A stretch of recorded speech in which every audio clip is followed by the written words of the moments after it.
From Skydome, CFL Live presents the Ottawa Rough Riders and the Toronto Argonauts.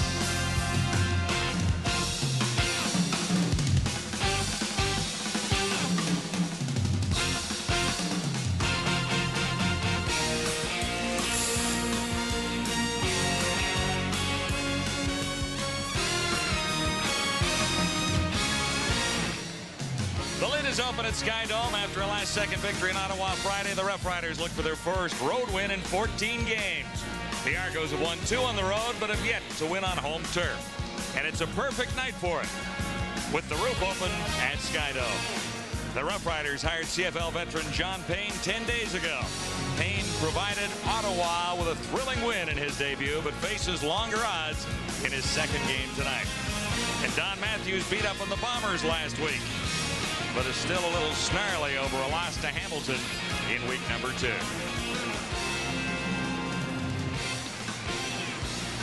Almost set for the kickoff at Skydome, Toronto. And we're underway.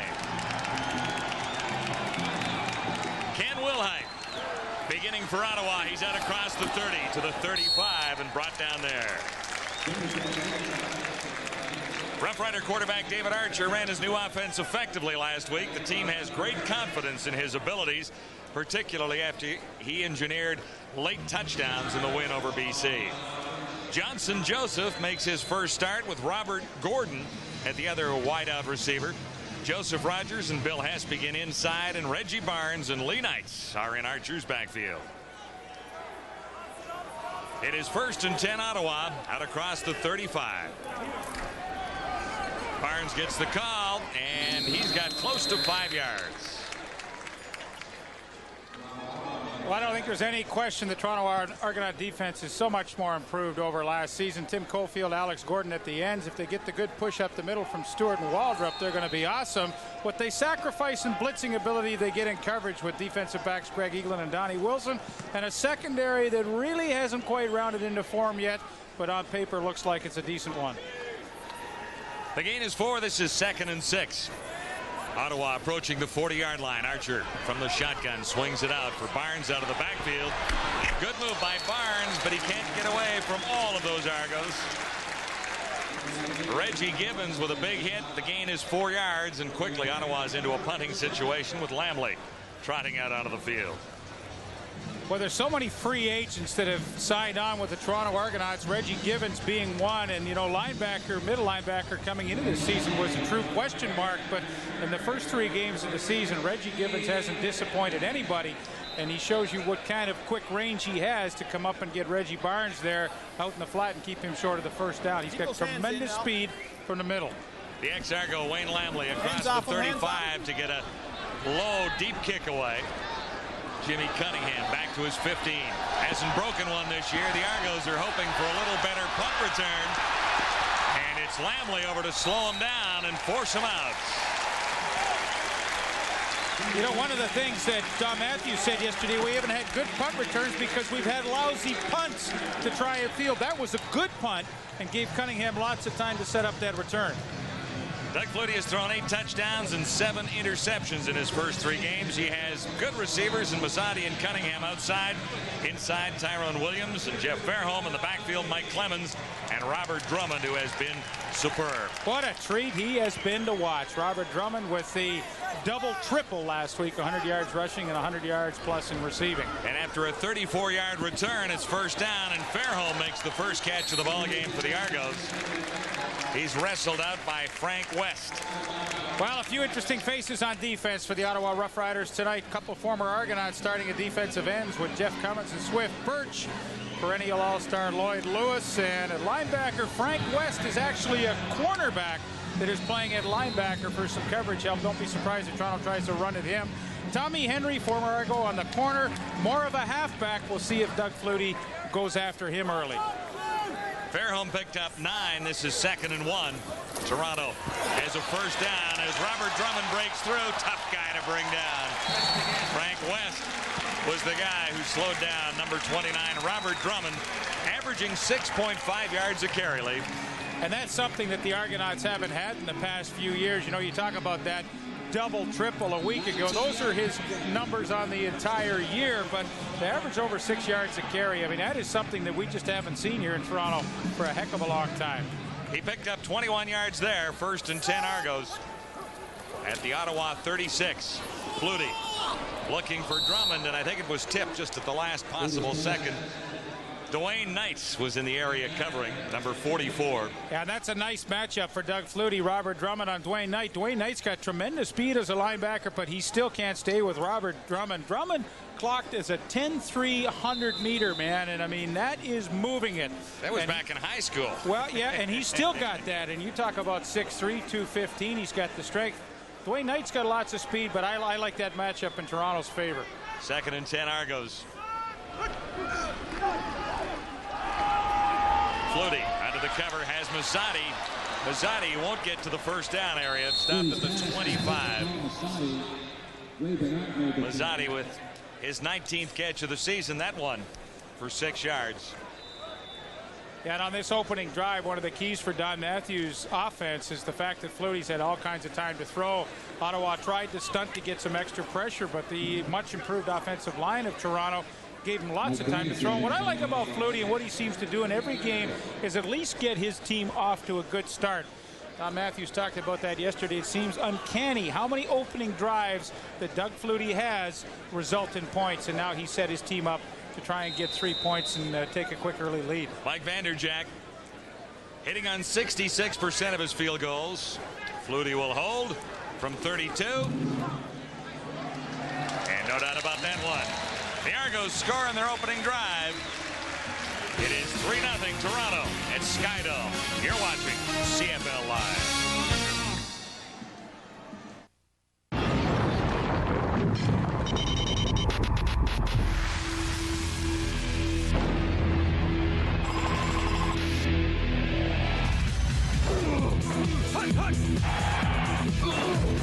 Great football. Great software. Join the winning team. It's unbeatable. James Duke Ellingson got into the Ottawa lineup for the first time in '96 last week against BC. One catch in the game, Leaf, but it was the one that kept the drive alive for Ottawa. Sure was. You know, he's had a long career, and you know, the numbers haven't been unbelievable. They've been very believable. The Duke is a possession receiver. He's not going to beat you deep, but you know, he still can make a contribution of some sort. Ottawa first down at the 35. Flags are down as Barnes carries. That's Reggie Barnes out to about the 38-yard line, but markers were down in a hurry.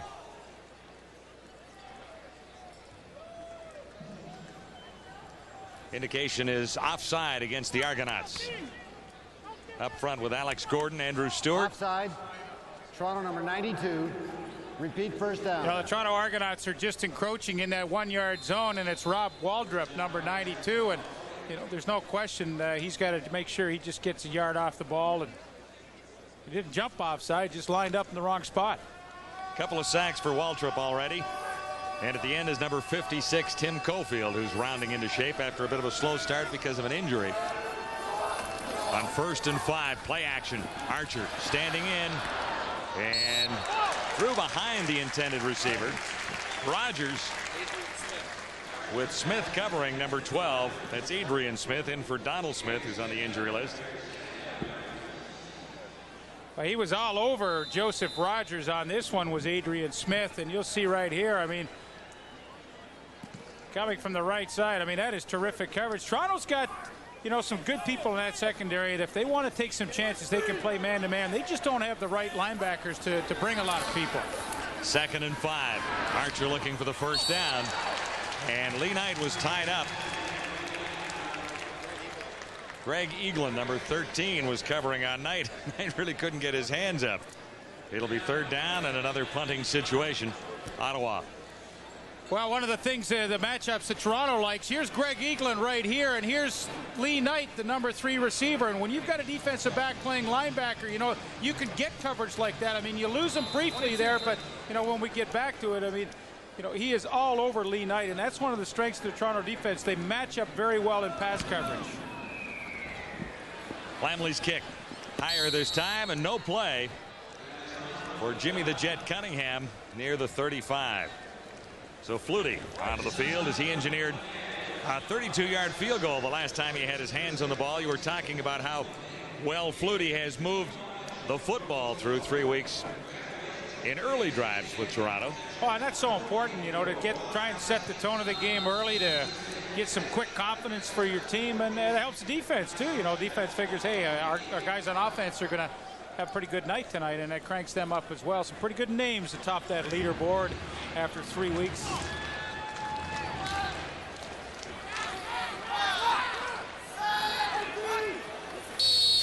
And it's flagged or whistled down before the play actually got underway. Did Flutie take too long? It looks like he ran out of time. Back in the shotgun. Jake Ireland in charge of proceedings. Procedure. Toronto number 62. Still first down. 62 is Chris Perez, one of 3 imports in the Argonaut offensive line. Boy, is this a different offensive line from a year ago. You know, Chris Perez and Vic Stevenson at the tackles, Pierre Vercheville, Joe Burgos, and All-Canadian Mike Kiselek. I mean, in one short period of time, they've gone to having a real strong offensive line from one that was a bit of a liability. On 1st and 15, Flutie has his target open, and there are markers down again. Fairholm makes the catch. We'll see what the infraction is. Well, regardless of how they call this penalty, I think it's good to see, and it's going to go against Ottawa. It's good to see Jeff Fairholm with his 2nd catch early in the game, and I really believe that it's important. I'll finish this in a second. On an eligible receiver, Ottawa number 6 declines. It's Tommy Henry, the corner, but I think it's really important for Jeff Fairholm to catch balls early right now. He's struggled for a couple of years, and you know, I know Doug Flutie's trying to build his confidence back up, and to me it's really important that he's gone to him early in this game, and I know that's going to get Jeff charged up. Coming into the game, Fairholm with just 5 receptions for 67 yards. He has a couple tonight, including that for 17, and he's the target again, but Flutie one-hopped it to Fairholm that time. And that was the first time Ottawa sent more than just their front 4. Dwayne Knight, 44, the linebacker, was coming, and in a 5-on-5 pass rush, they finally got some heat on Doug Flutie and forced him to throw it into the dirt. A lot of pressure on Ray Bernard right now, the middle linebacker tonight. The way Ottawa likes to play defense, they like to wall off to each side of the field and try to keep receivers out of the middle, and when they do that, that means that Lee Bernard is going to be matched up, Ray Bernard rather, going to be matched up against a running back with a lot of room. On 2nd and 10, Flutie has time, buys a little more, and has Mazzotti for a first down. Nice catch by Mazzotti. Don Odegaard.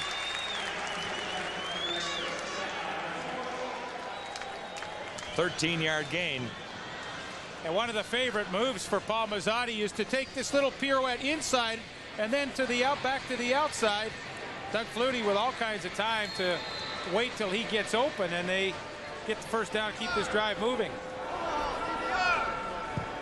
1st and 10 from the 48. Toronto with a 3-0 lead. Play action fake by Flutie. He'll have to move with Knight in pursuit, and he steps out near the 39-yard line. Dwayne Knight chasing Doug Flutie that time. Flutie manages 7 yards. Well, this is the beauty of Doug Flutie. I mean, he's got the protector Pierre Vercheville out in front. Now it's his choice. You know, if there's nothing there, you get to run, and he's got about 7 yards. And well, you look at the Toronto team, and how is it different from a year ago? Well, they're rushing the football for almost 140 yards a game, which Doug Flutie is a big part of. Those are his numbers. But with Drummond and Mike Clemens, last year they were only about 72 yards a game. So you can see what a difference this running game has made to their offense. From the 41, it's 2nd and 3. Flutie has his man coming out of the backfield down to the 7-yard line. Norm Casola finally caught after a 34-yard gain by Dwayne Knight. Just off to the left of your screen, Norm Casola lines up as a tight end, and it's play action. Doug Flutie, the key, he never looks to Casola till the last minute, fools everybody, and Norm Casola in the first game of the season caught a ball, and he used to wear number 35. Now he changed. I said, who the heck is that number 80? I was so used to him being 35, but what a big play that was for him. Down at the Ottawa 6-yard line, 1st and 10, and Flutie will go back to the huddle after running out of time. Casola, in his 3rd year out of Windsor, sets up the opportunity for a touchdown. He's replaced quickly on the next sequence by Jeff Fairholm. Still 1st down. That's real mental error down the goal line. That's something you don't see happen to a Doug Flutie too often, but maybe he didn't have the right personnel in there, wanted Fairholm back in for Casola. I guess with his kind of confidence and ability, you can allow yourself to take that penalty. 1st and goal from the 11.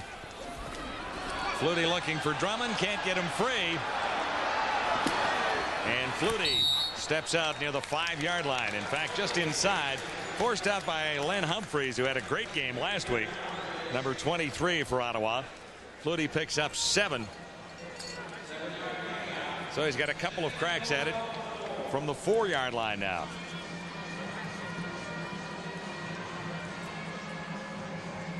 Averaging 6.7 yards a rush.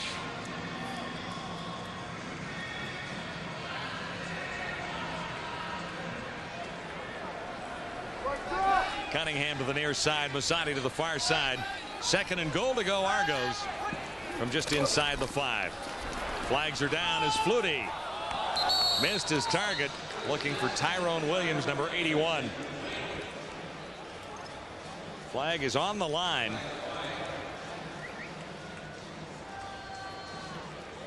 Tyrone Williams has 4 touchdowns on the season. This might be going against the Rough Riders. That's the initial indication. Offside.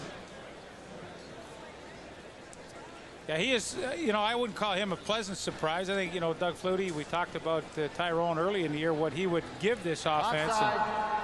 Ottawa number 90, 1st down. That's Swift Birch, the ex-Argo, or one of the ex-Argos. I think Tyrone Williams so important for him to get off to a good start with this new team and get his confidence up. And those 4 touchdowns you mentioned, John, would certainly do that in a hurry in 3 games. 1st and goal to go at the 2. And Drummond can't get there on the first try. Great play by the Ottawa defense. That's Lloyd Lewis and Swift Birch anchoring the right side. Pretty good surge by that Ottawa front 4. Lloyd Lewis gets underneath Pierre Vercheval and stuffs it up, and that allows linebacker Dwayne Knight to come up over the top. That's pretty nice play. Well, let's see if they can do that 2 or 3 times in a row, though. That becomes the challenge. Yeah, really. It's possible to keep Drummond out of there. 2 more times. 2nd and goal to go. Rough Riders 1-yard line, and Flutie is in.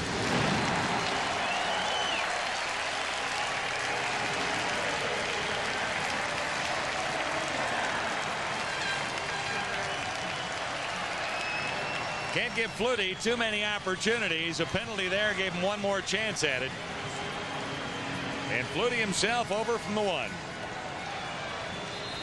Well, Doug Flutie just kind of jumps over the top of Lloyd Lewis and Obi Spanik there, and Ray Bernard was nowhere to be found. I called him Lee Bernard earlier in the telecast. I was thinking about back to some old days in Saskatchewan. Absolutely. Wasn't there a Lee Bernard? Lee Bernard was a defensive back with the Rough Riders back in 1974, and how could I get those 2 confused? Well, you corrected yourself quickly.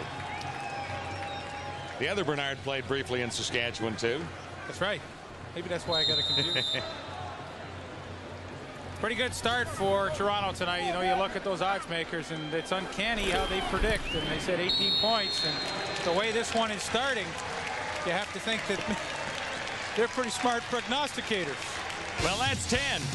The Argos on top of the Ottawa Rough Riders. Flutie has engineered 2 marches for 10 points.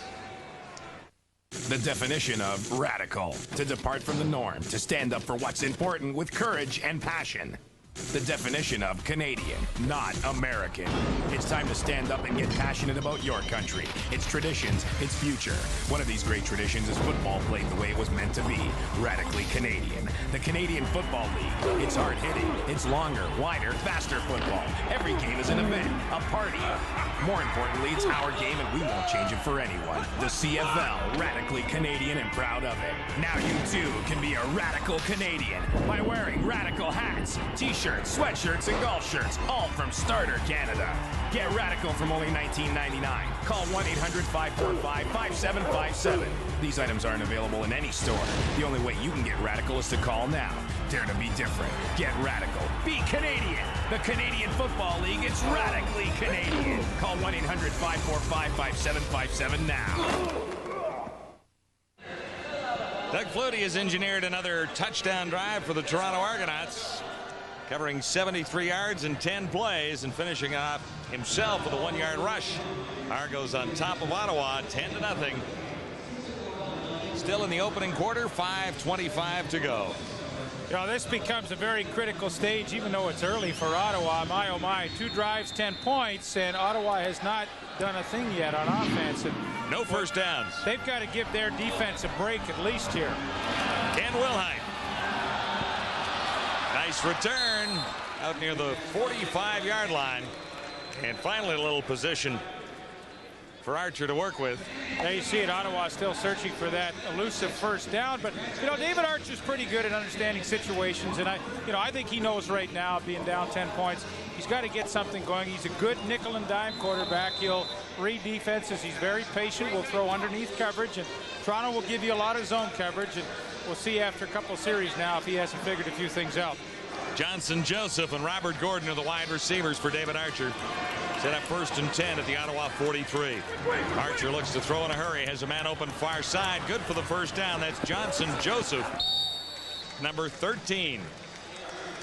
Dan Murphy over on the tackle. Johnson Joseph. It should be the other way around, it sounds like, but that's what it says. I kind of thought it should be Joseph Johnson myself, but nevertheless, he's a young rookie that spent a couple of years at Texas Tech. He's a Canadian from the Quebec area, Lennoxville, and getting his first start tonight. And that's the first down of the ball game for the Ottawa Rough Riders. 17 yards the gain, setting Ottawa up at the 50. Archer shotgun, and he won't get it away. Well, you're going to see why Tim Caulfield got 24 sacks a year ago. This is an unbelievable move. He's working on Chris Keneally, the left tackle. Now here's Caulfield here. Watch how he takes up. He swats him with his arm, cuts underneath, and he's going to have a nice clean path. Watch the move right here. Boom!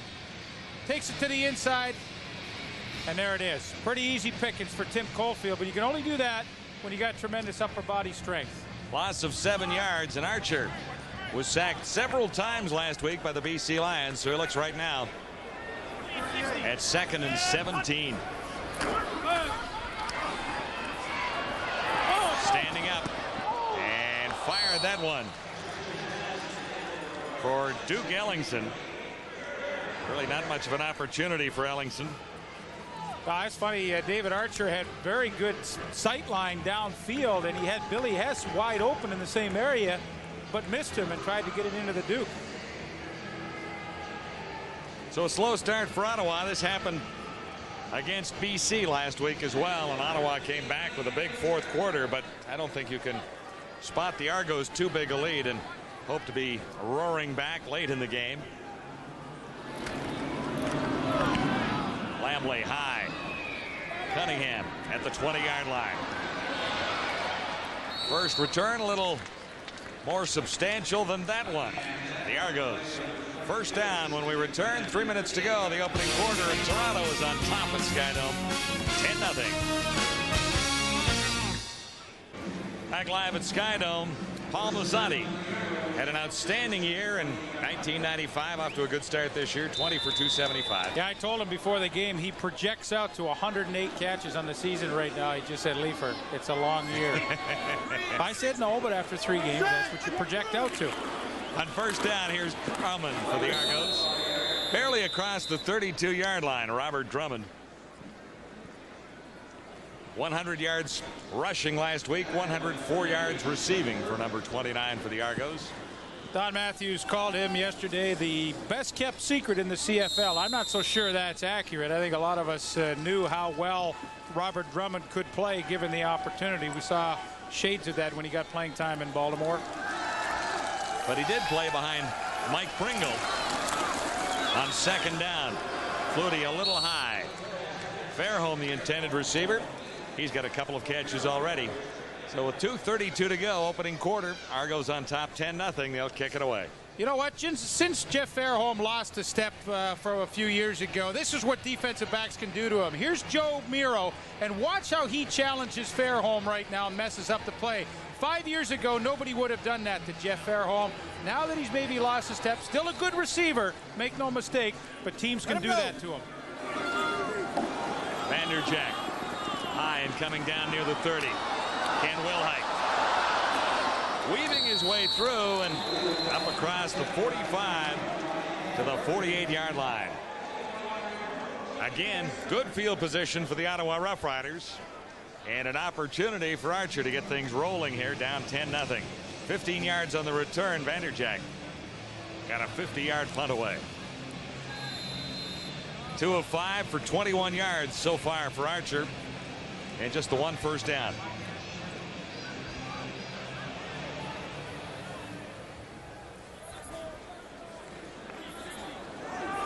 Archer from the shotgun at the Ottawa 47. Rogers makes the catch, and he'll be stopped about a yard shy of the first down. That's Joseph Rogers. And Reggie Gibbons played with the Bombers a little bit, over to make the tackle from his middle linebacking spot in Toronto. And that's what I like about David Archer. He's starting to pick underneath, and that's what Toronto's going to force you to do. They're getting pretty deep drops right now. Occasionally they're going to come up and challenge, but for the most part they got a 10-point lead. It's a conservative defense by structure, and that's what David Archer has to do. Take advantage underneath. Boy, he puts it into the hands of Joseph Rogers. Got all kinds of speed. I mean, that's a great first down call. Any call that hits somebody underneath like that and gets 9 yards on first down is going to be a really positive call for the Ottawa offense tonight. This is an offense that's not going to perform well on 2nd and long. 9 and a bit. Yeah, so now it's here, 2nd down, less than a yard to go. And you got a great situation for play action right now.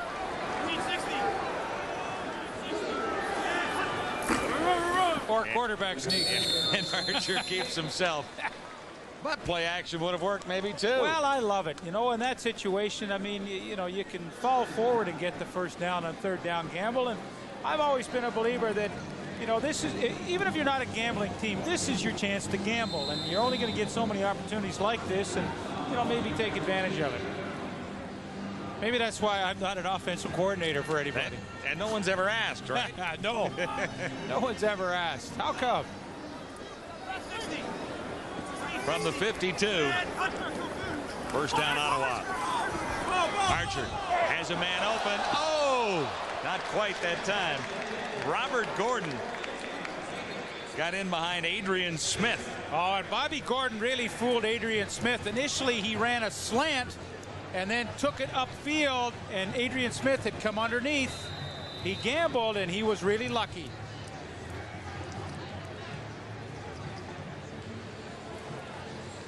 Well, that was a home run that Archer hadn't missed, and you talk about, again, opportunities in a game. That was one for a quick touchdown. 2nd and 10. Ottawa at the Argonaut 52. Archer shotgun again, steps up, looks to the near side for Hess, and he couldn't quite hang on. Hess had it roll through his fingers, and the coverage supplied by Don Odegaard. That's a tough series for Ottawa because Bobby Gordon's open for a touchdown. You miss him, and now Billy Hess would have been a really tough catch down the sidelines. Don Odegaard had pretty good position, but, you know, I mean, it's a drop ball. Nevertheless, he had a chance to make the play. So a couple of plays that might have been for Ottawa, and all of a sudden they come out of it with nothing. And still down 10-0, definitely out of Lamley's range. At least they're going to maybe have a chance to pin Toronto deep, but with Doug Flutie the way he's going tonight, I'm not so sure that makes any difference. Good kick by Lamley, and this one rolls by Cunningham. It'll sail through for a single point. Watch the kicker! As Cunningham watches the clock tick down and gives up the single point. Should be the last play of the opening quarter, with the Argonauts on top 10-0. A couple of chances for Ottawa in the final sequence of the opening quarter, but Archer couldn't quite connect. Lag. No. Because they took the train. Here are the numbers from the opening quarter. You're absolutely right. Net yards 119 for the Argos and 10 points on the board compared to 28 for the Ottawa Rough Riders. Time of possession, interestingly enough, is fairly close. Argos 1st and 10 to begin the second quarter at Skydome. Cunningham and Mazzotti, though, wide receivers. Flutie himself, and he looked to run right from the outset. Grabs about 3 yards is all as Frank West comes over. West in the position that Eric Jeter occupied last week. Jeter gone for the season with a knee problem. So West, who was on the roster last week, draws in as a starter this time. Well, he's playing linebacker. He's only about 5'9". He's a cornerback, but he is playing up as a linebacker for some extra coverage. And you know, Toronto tried to run at him with Doug Flutie, but he certainly was equal to the task on that one. Flutie gets 4. This is 2nd and 6, Toronto. He bobbled it and still completed it. Robert Drummond. And again, that matchup on Dwayne Knight, and although Drummond caught it, and it looks as though he's going to get the first down, you have to respect the quickness of Dwayne Knight to be able to chase him across the field. I mean, we talked about it. He is a legitimate sprinter, this Robert Drummond, and that's a heck of a job for Dwayne Knight. Maybe an unfair job to ask him to try and chase him all the way across the field. Number 29 does have remarkable speed. 7 yards the gain. First down, Toronto. At the Argonaut 46. Flutie on target again. Paul Mazzotti in front of Tommy Henry. 16 for Mazzotti. It's a great pass pattern by Paul Mazzotti at the top of the screen, and bump and run. Watch how hard he works Henry up the field and then brings it back to the quarterback. When you got bump and run and you're running a hook, look how far upfield he goes and then cuts it right off. That's a heck of a pass route right there. Bump and run, boy, you have to work twice as hard. From the Rough Rider 48 now. This is Drummond, a slight delay, and Drummond falls for an extra couple. Ray Bernard, the middle linebacker, slowing Drummond's progress after a gain of 6. Drummond behind Mike Pringle a year ago as a member of the Baltimore Stallions.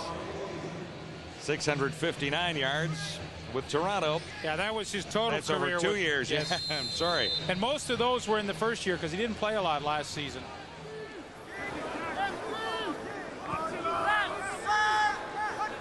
Second and 4. Flutie himself, a little quarterback draw.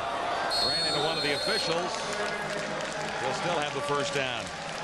Jeff Cummins, another ex-Argo, putting the stop on the Argo quarterback. Sorry, John, this is something you're going to see Doug Flutie do a number of times a game. It's a good matchup with Mike Kiselak on Ray Bernard. And, you know, you'd have to think that as an all-Canadian, he's going to get enough of a block to allow Flutie to get some yardage. But you're going to see that quarterback draw against this defense about 4 or 5 times tonight. Here comes the heat on Flutie. That's West. He eludes him and continues to go. Flutie to the 20-yard line where he surrenders. Again, Wilhite got in the way. Flutie was looking to the end zone. 16 yards. He came up a little shy. And watch to the right of your screen. You're going to see Jeff Fairholm actually blocking the linebacker right there, and that allows Flutie to get outside of Frank West, and now the fun starts. I mean, and that wasn't even a move to get by Kenny Wilhite, but Fairholm was the key. He had a blocking assignment, made the block on the blitzing linebacker, and that allowed Flutie to get to the outside. Absolutely everything working for the Argos in this drive. First down. Yeah, this looks like a practice session right now. At the Ottawa 20.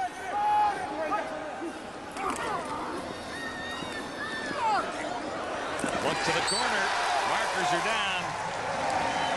But he has Williams. Tyrone Williams.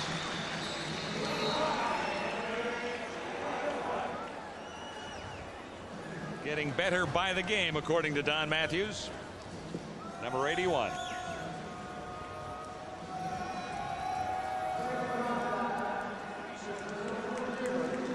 Ottawa, number 95. Decline. First down. So the march continues. The penalty against Ottawa. Well, you know, you talk about why is Toronto better. Watch the stunt here and watch how easily the Toronto offensive line picks it up. I mean, all of a sudden, Flutie's got all kinds of time to pick out Tyrone Williams, but I mean, a year ago the offensive line wasn't picking up those stunts. Now they, with free agent signings, Vic Stevenson, Chris Giaskos is back. He's getting some playing time. Chris Perez. I mean, talk about changes in a team. Toronto's offensive line, which probably doesn't get talked about a lot, is so much improved that it is a real asset. Swift Birch is the injured Ottawa Rough Rider. The Argos are set up at the Ottawa 3-yard line with 3 cracks headed from there. Flutie took it across himself the last time they were inside the 5. He's got Robert Drummond in the backfield, the lone back. Drummond gets the call, and he should have the touchdown. There's the indication. Robert Drummond into the end zone. Right over top of Ray Bernard.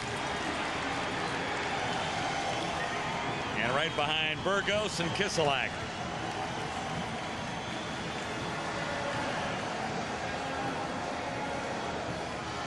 A look at the surge of the offensive line of Toronto, and Robert Drummond at 6'3", 215. He's too much of a match for Lee Bernard. Look, he just drives Bernard back in the end zone. I mean, that's middle linebacker against running back, and when your back wins it that easily, you know, you've got a bit of a problem on defense. Vanderjagt adds the extra point, although there is a marker down on the convert.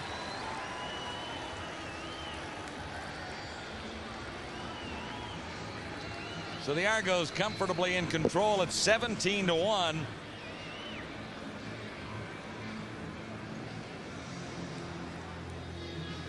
So the penalty looks like it's going against the Argonauts, so Ottawa will have to make a decision here. Got a whole bunch on the line on a convert.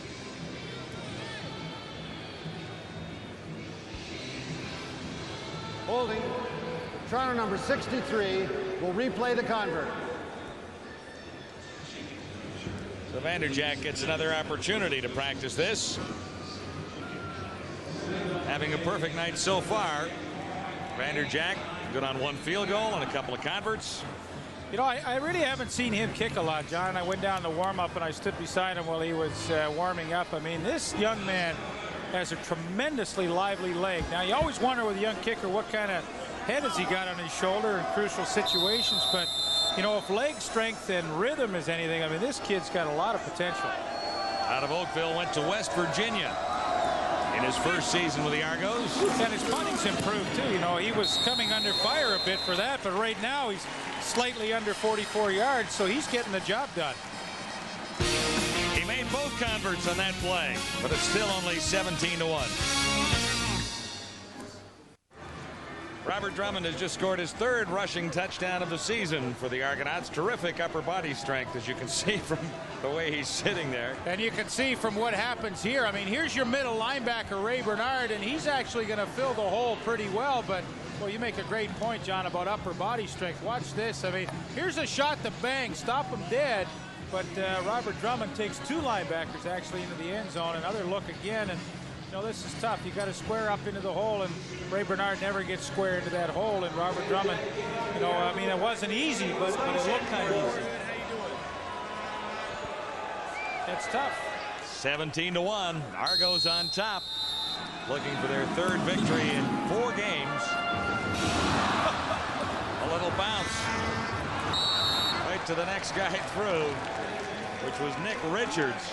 Richards missed last week, just got into the lineup again this week because of injuries. Ironically, he was off last week because of a slight nick.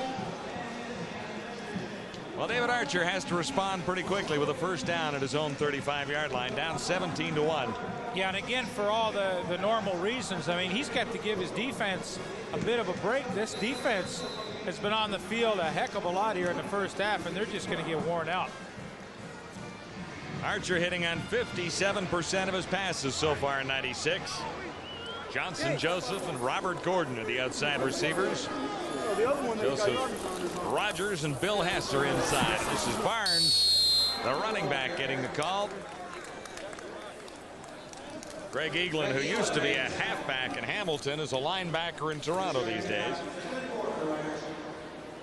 Well, he's one of those in-between guys. He's 6'2", 190, you know, strong enough to play linebacker, but, you know, obviously he's in there for his coverage ability. Archer on 2nd and 4. Should have the first down if Hess gets away. Hess made the catch in the first down area and took a step back. Finally got the first down in front of Ed Berry. And again, where David Archer's having success is to keep it short and underneath. And Billy Hess just inside, pirouette back to the outside. Nice pattern and just enough to get the first down. Little jump pass from Archer for Reggie Barnes. And he should have the first down. Don Wilson, number 20. Another guy who started in this league is a halfback and has moved up a little bit. Number 20.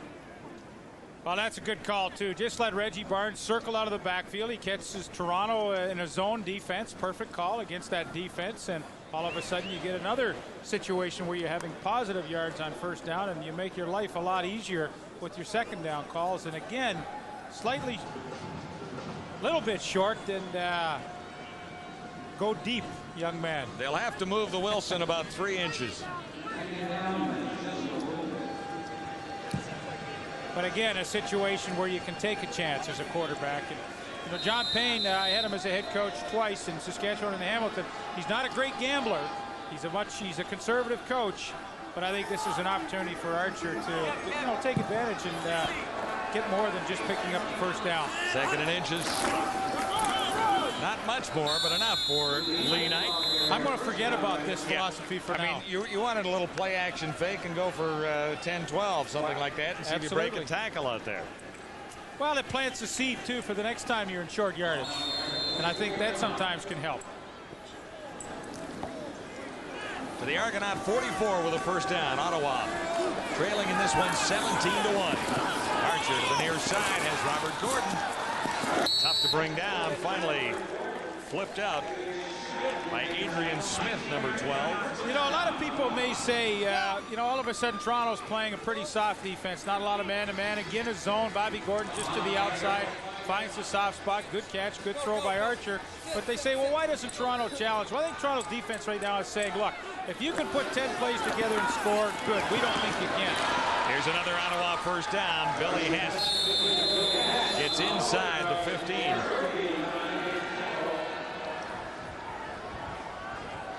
Hess, a veteran receiver, played in San Antonio a bit in 1995, so he knows that guy well. Well, David Archer's doing exactly what he wanted to, generating some offense, giving the defense a break, and this is a good-looking drive. Another first down. This is Barnes trying to get free after swinging out of the backfield. Adrian Smith came up and read it well and slowed him down enough. And that's the beauty of the zone defense with the corner rolled up. I mean, he's just looking into the backfield and reading the eyes of David Archer. When Adrian Smith saw the dump out to Reggie Barnes, he was in full flight and made a good play.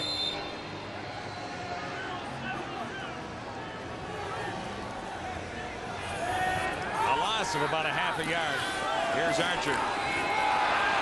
Looked to take off, or at least thought about it for a split second. Nothing doing.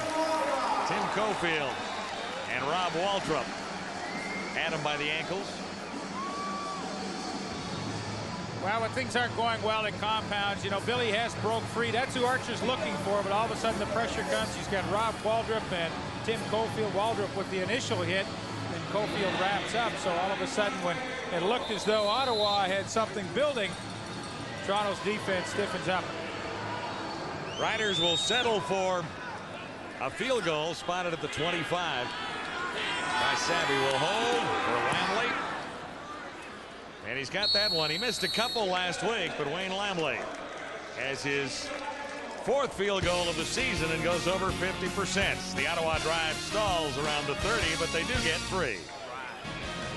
John Payne down by a bunch early at 17-4. Here's the kickoff by Ottawa. Cunningham handing out, or at least faking it to the pinball. Cunningham has them fooled. He's to the 35, the 40, and out to the 45-yard line. Now, one of the reasons they fake the handoff is to try and keep the cover team in their lanes. Ottawa has a habit of bunching into where the ball is kicked. And when you fake it like this, you make sure everybody stays in their lane, which Ottawa did. And that allows the blocking scheme to form a lot easier for Toronto's kick return. It's a good scheme and it worked to perfection. 41 yards on the return. Yeah, Lamley has to make the tackle. If he doesn't make the tackle, the Jet may go all the way. Flutie good on 8 of 11 for 118 yards. And he's hit 5 receivers so far. And the Argonaut 47 first down Toronto. Flutie looking deep, looking for the Jet.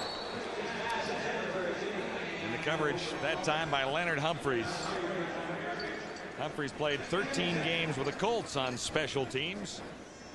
Well, you look at what Doug Flutie has done tonight on offense. Their first 4 possessions, you know, every time except once they've scored some points. And, you know, that's what this team's trying to do. They talk about it every day just to have some consistency, to get more familiar with each other. And tonight, you know, they're off to a good start. You score 3 times out of 4. That's not bad.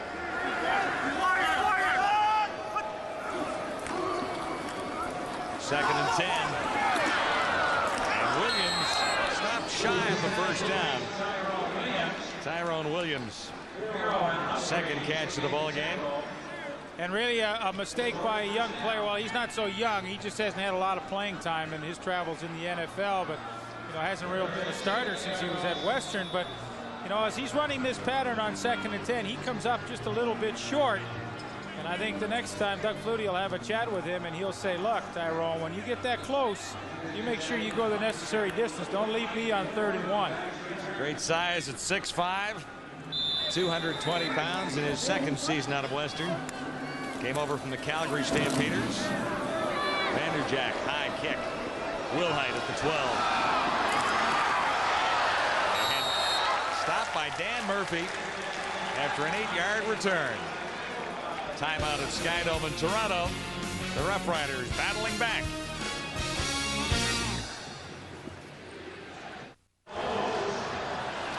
Back at Skydome, head coach John Payne took over last week as head coach of the Ottawa Rough Riders.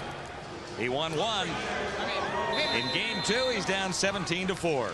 And that's his son, Rob Payne. Kind of nice when you're the head coach. You can bring your son in as an assistant. He's worked with running backs back in Sacramento days. So Rob Payne joining his father here in Ottawa. Reggie Barnes on first down for the Rough Riders. I should say here in Toronto with Ottawa. Here in Toronto with Ottawa. Must be feeling a little old.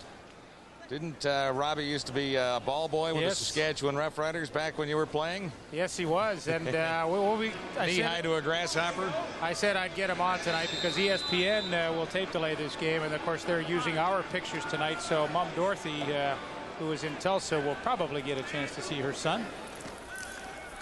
On second down, Archer behind the intended receiver. He was looking for Joseph Rogers, number 83. And Ed Barry had an opportunity for his second interception of the season.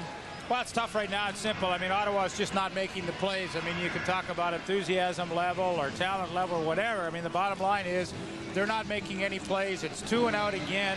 You're down by 13. And this is a tough way to play football in somebody else's park.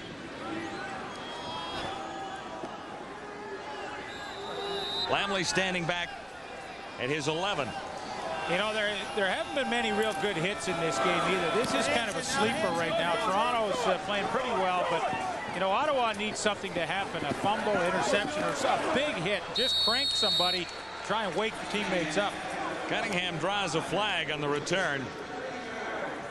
Nailed right at midfield. We used to have George Wells out in Saskatchewan. Whenever things were dull, you know, they used to say, George, you know, liven things up, and he'd clothesline, take a roughing penalty, or do whatever he had to do, and he was allowed 1 penalty. But more often than not, it got everybody cranked up.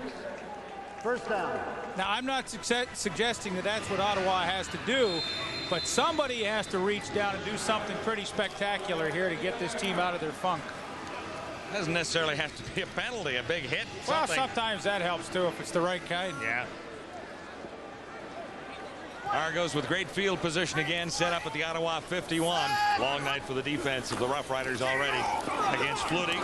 He's on target for Cunningham, and a nice tackle in the open field by Humphreys. Boy, was it ever. I mean, that is a scheme where you've got 4 receivers to the wide side of the field, and you've got Jimmy Cunningham, the speedster, all by himself to one side of the field. Now, if Larry Humphreys misses, that's 6 points. So that is a heck of a tackle. And don't think Larry Humphreys didn't know the situation right there. Leonard Humphreys. Leonard Humphreys. 2nd and 6.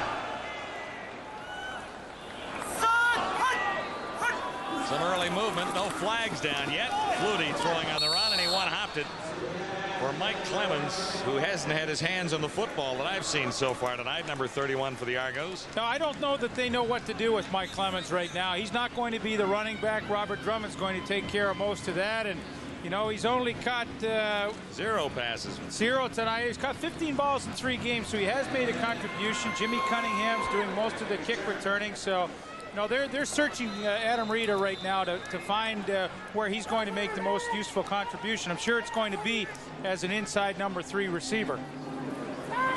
Here's Vanderjack looking to fake now. Pooches it out on the run.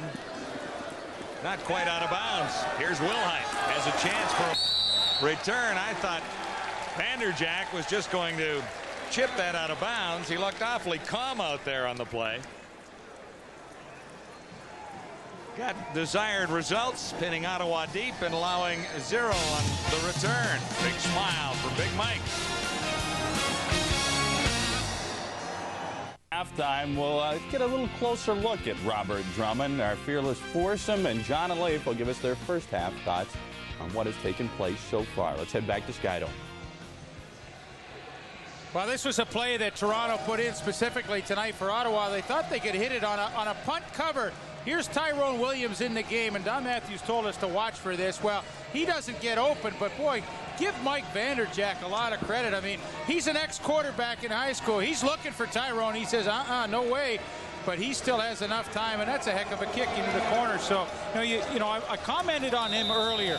Physically, he's got all the skills. You wonder mentally, can he play this game? And, boy, he just showed me a lot right there. Pretty calm under fire. In his first season, Mike Vanderjack, first down for Archer, play action. And he fires over the middle on target. First down, Ottawa. Bill Hess made the tackle.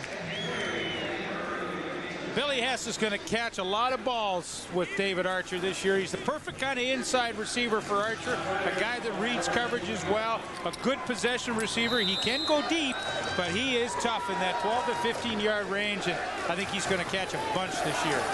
8th completion for Archer. Here's number 9. Hang on, Joseph dropped it. That's Johnson Joseph. Thought he had it, Leaf, but I guess not for long enough. Yeah, and the old cardinal mistake of a young player, all of a sudden the heart starts pounding when you got that ball coming at you. You know you're going to make the catch, and you're trying to think of how many extra yards you're going to get, and all of a sudden you're walking back to the huddle saying, why the heck did I drop that? Yes. Yeah, and you're thinking, wow, he's out of the game now. He's not even going to get a second chance. They substitute right away. First start for Johnson Joseph, number 13. They've got Joseph Rogers out in his spot, split wide to the right now. Nice toss. Robert Gordon hangs on in front of Marcelo Simmons. Well, I know back in the studio, I'll bet you that put a smile on the face of Bob Ovilovich, because he loved Bobby Gordon when he had him here in Toronto. And this is a heck of a catch. I mean, you're going to take the hit. You're going into traffic, and yet you still hang on to the football. And, this is kind of desperation time. 2 minutes to go in the half. And, Ottawa, they get some points here and get the big one. They're right back in this game. 29-yard gain, and Archer goes to Gordon again. He fights his way to the 40. And again, it's Marcelo Simmons, number 9, on the tackle. I'll tell you, here's what David Archer's looking for. He's got Dan Murphy coming on the safety blitz, and he knows he's got one over the middle if he can get it there. And good read, gets rid of the ball quickly, and they keep the drive going. 2:04 to halftime. 2nd and 4, facing Archer now. Again, Hess dropped that one. Should have had it. Bill Hess dropped it in front of Ed Berry. Well, heck, that's 2 drops in this drive. If Archer and his offense can overcome this, then they've done a great job, because this is a good pattern. Again, the pirouette inside, back to the outside, beats Ed Berry badly, but just can't hang on to football. And All of a sudden, you got second down. Now it's third down. And man, oh man, that's been the story tonight for Ottawa. They just have not made the big plays when they needed to. Bill Hess with 10 receptions for 148 yards coming in. You know, you make that catch, too. I mean, you're in field goal range with that catch right off the bat. So, I mean, that's the worst that's going to happen to you on this drive. And, you know, Billy Hess, all he can do is go back to the bench and wonder why the heck he couldn't hang on to it. Now you send the defense back on the field, and you give Flutie gets another opportunity. Yeah, good point. Lamley. One man go through. That was Wilson. I don't know how he got away with that one. Cunningham on the return, and that draws a flag. Did Wilson run right by it, Leaf? He ran right by it. Have another look at this. Wilson was in clean. Well, it's kind of unbelievable. Lamley just says, oops. I think I'll just pause and wait. Now, you talk about having a presence of mind. I mean, that's pretty heads up. So, you know, he didn't get that thing blocked. 33-yard punt for Ottawa, and very little return for the Argos. Lamley smiling about that. He has the one field goal and one long single tonight. Ottawa's only points. It's 17-4 Argonauts on top of the Rough Riders. 1:46 to go, and if you're Ottawa's defense, that's too much time to hand Flutie heading to the dressing room. Yeah, I think John Payne was just saying, smart play, kid.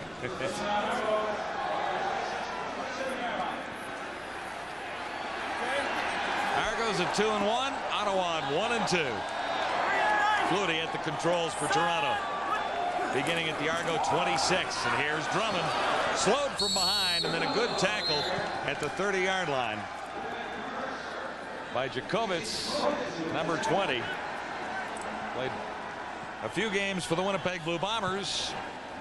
Yeah, Winnipeg thought he was going to be a terrific middle safety for them for a long period of time. It just didn't work out that way, and now he's getting a second chance with Ottawa and trying to make the best of it. He had a broken leg in '95 and is just nicely recovering from that. 2nd and 6, Argos at the Toronto 31. Markers are down in the Toronto backfield as Flutie takes off. Decent guess this will be holding, although Flutie is in the first down area out near the 40. Dawson, who was at the Argo camp along with Lloyd Lewis, on the stop on Flutie that time. Repeat, second down. Now Chris Giaskis is in at right tackle, and you know, you get into trouble. Here he is. Cummins is going to take the inside route, and you get into trouble when you stop moving your feet. Watch his feet. Hey, they stop and you're dead in the water. Now he's got a hold to make sure his quarterback doesn't get a hit, and he gets called. You know, some people would say when you're beaten like that, it's a good hold to protect the $1 million guy back there. At this stage of the game, I'd say Absolutely. it is. Flutie now looking at 2nd and 16. He had Cunningham and tight defensive coverage by Leonard Humphreys again. Well, I've been impressed. He's been very impressive. You're right. You betcha. I tell you what, Jimmy Cunningham has got tremendous speed, and when he makes his break, Leonard Humphreys, you're going to get a great look at it here.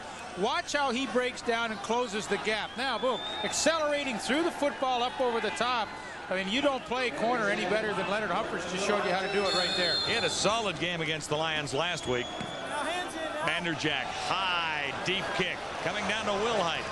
At the 30, bobbled it for a split second. And that cost him some yardage, only a 3-yard return.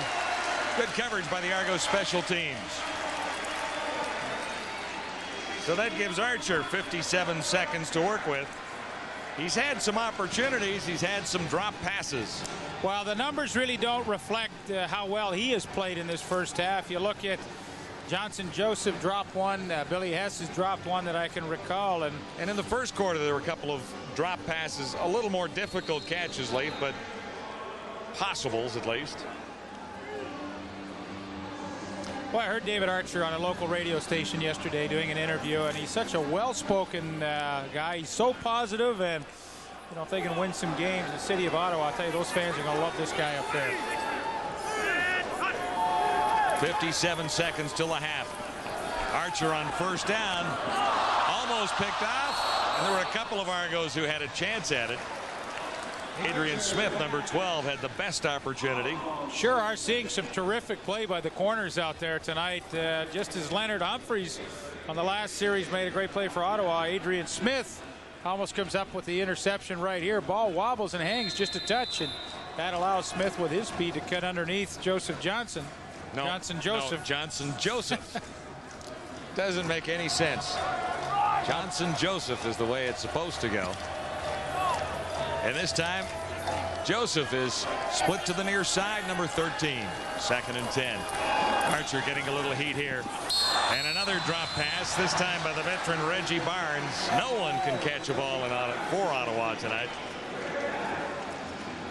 Just about everyone has dropped one from the quarterback. Yeah, and you know, when you're struggling, everybody's trying to make something happen and do just a little bit more than they're expected to do. I mean, you know, Reggie on that play is just expected to catch the ball and then, you know, pick up 2 or 3, 4 yards, whatever he can get. But everybody's thinking they've got to break one here, and it seems like they're putting a lot of pressure on themselves. They really are. There have been opportunities to at least come away with field goals, and that would have narrowed the gap substantially here with a couple.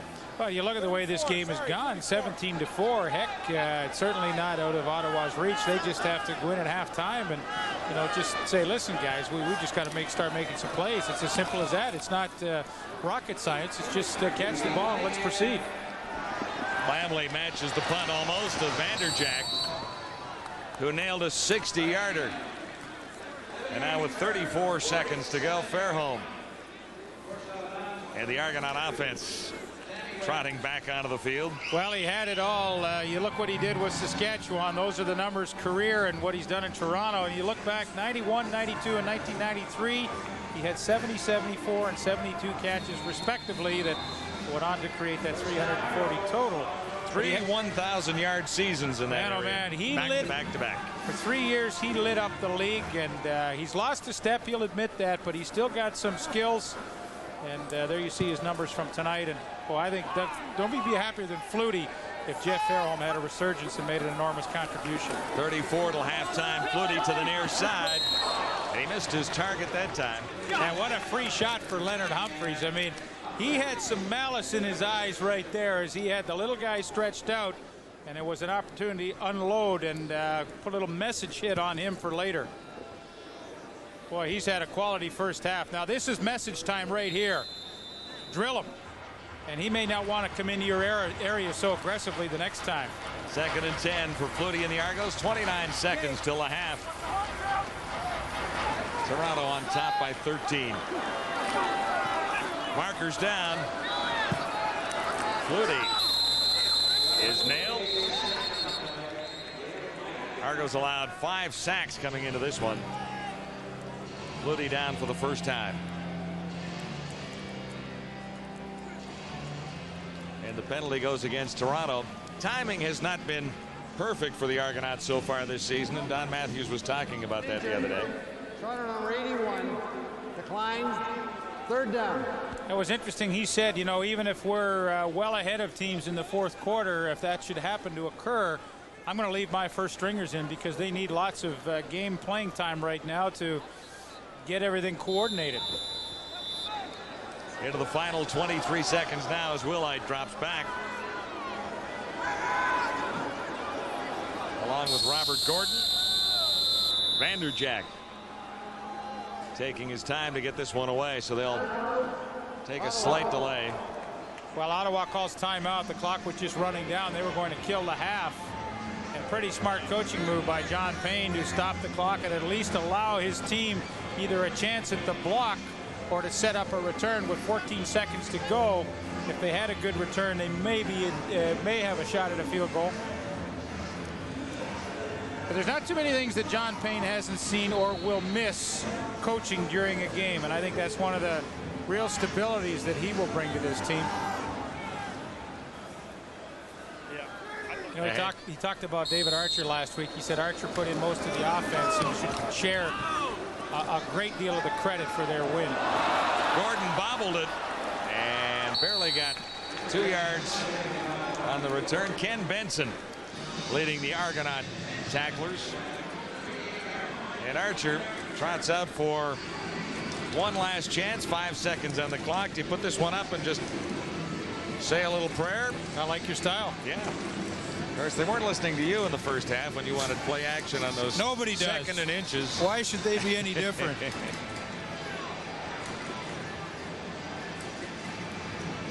Argos got 10 points in the opening quarter, 7 in the second quarter. Rough Riders managed 1 and 3 for their 4 on the board so far. Archer swings it for Barnes, and this will pretty well run out the clock as Barnes goes down in the middle of the Argo logo around midfield. Stay with us at halftime. Lots coming up from CFL TSN Football Control.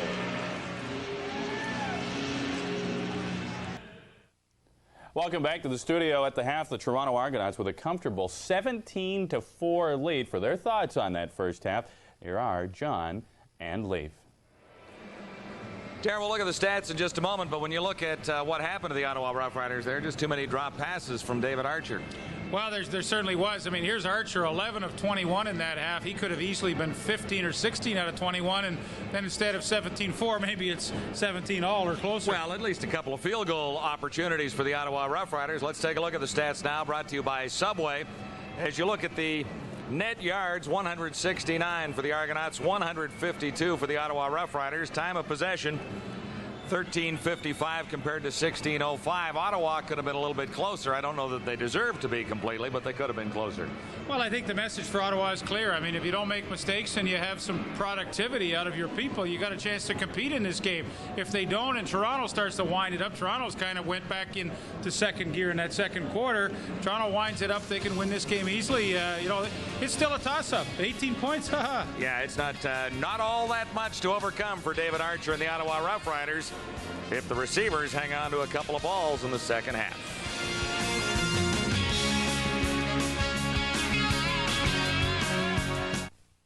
The definition of a mother, your mom. The definition of one tough mother, every CFL player.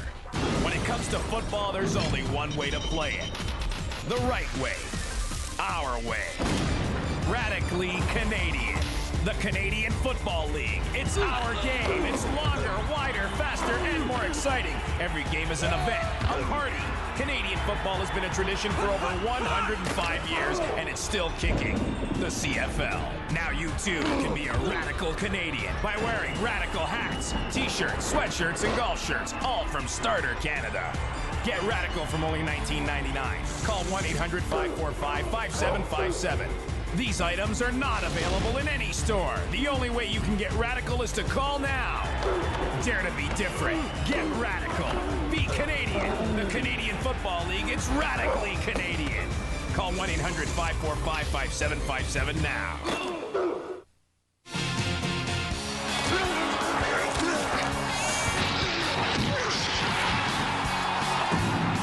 Captured live in the opening half, the Argos' Tim Cofield.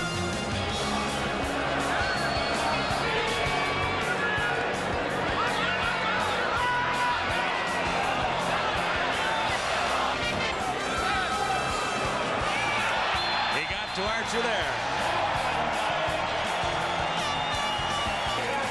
Cofield coming into the game with a couple of sacks. He adds one more in the opening half against the Ottawa Rough Riders. One of the key guys in Don Matthews' defense. They were really excited to get his name on a contract and bring him to Toronto this year. Better get those pants done up. He's going to have to do a lot of pass rushing here in the second half and try and get to this guy.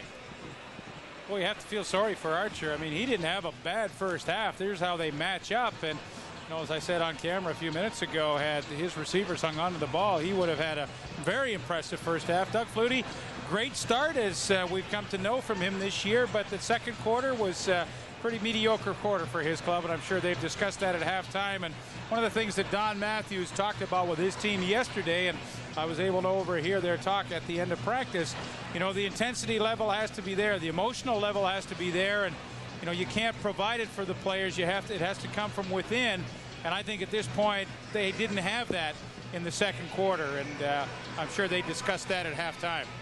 Don Matthews 12-9 as a head coach with the Toronto Argonauts. This is his second tour of duty in Toronto. And in his 18 years as a head coach in the Canadian Football League, he has passed Bob Obilovich and Bud Grant in recent times and is closing in on Ray Yock and Eagle Keys. I think it'll be really interesting to see how both teams begin this third quarter. You know, Toronto always want to get it back into gear, and for Ottawa, we'll see if they can bring some intensity into this second half. Let's see if Pinball can light it up for the Argonauts. Not that time. First time he's had his hands on the football. Mike Pinball Clemens stopped at the 31. Good downfield tackling for Ottawa. Robert Drummond is the #1 back in Doug Flutie's offense. And they're trying to find a spot, as Leaf mentioned in the first half, for Clemens, or at least a way to get him the football a little bit.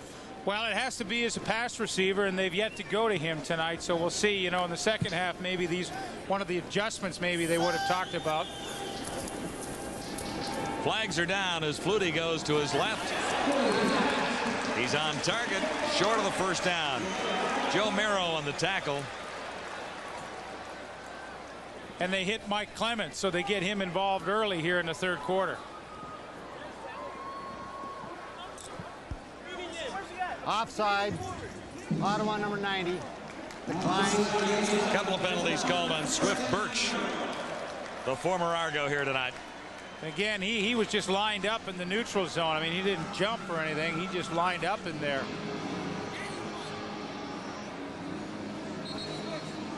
So that helps the Argos move the ball the easy way. One of the tough things for Swift Birch, he doesn't like to get down in the three-point stance. He likes to go rush from the stand-up position. He's kind of at the bottom of your screen explaining his case to the referees still, but he gets leaning over so much that his head and everything is into that neutral zone. And, you know, had he been in a three-point stance, he probably could have realized that he was in there and could have got out of it.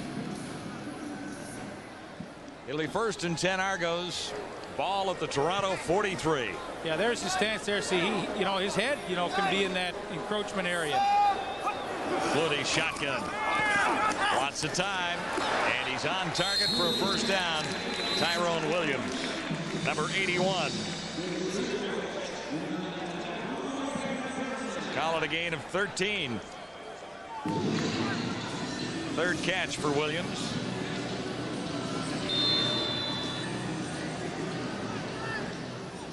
And a 1st and 10 for the Argos, just into Ottawa territory at the 54.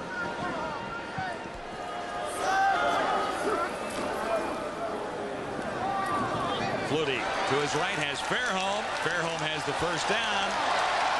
Tiptoeing down the sidelines. He's out just inside the 25. Ken Wilhite, number 25, got over to force Fairholm out. And that's matchup Toronto's going to like. It's against Bobby Dawson, who's committed linebacker for Ottawa. And although he was a defensive back at one time, he's beefed up to play that linebacking spot. And Jeff Fairholm has far more speed than Bobby Dawson, and he beats him easily to the outside. He's having a good night. 30 yards there.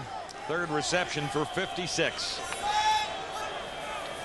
From the 25, and Flutie thinking run all the way inside the 20-yard line. Flutie took a pretty good shot there too. That draw didn't open up the way he thought it was going to, and it closed up in a hurry, and he went helmet to helmet. I think it was Ray Bernard. He's pretty tough. I remember Greg Battle had a shot at him one night. I never thought Flutie would get up off the ground, but somehow he did, and there you see again the look, and it was Ray Bernard. He grabs 4. This is 2nd and 6 Toronto early in the second half. Flutie looks to the 5-yard line and has Williams. Tyrone Williams within 3 yards of the Ottawa goal line. And here's what Doug Flutie's looking. No safety in the middle. Here's Tyrone Williams. You know the post is coming. As soon as that ball is snapped, you know that's the area they're going. No way Wilhite can stay with them. It's a good read by Doug Flutie. Good pattern by Williams. And hey, you get so many chances in a game for the big plays, and the Toronto read the defense and hit it right on the button. 4th catch for Williams. That picks up 17. Argos set up 1st and goal to go. From the 2, Flutie himself, and he flipped it for the touchdown. Tyrone Williams has his 5th touchdown reception of the season.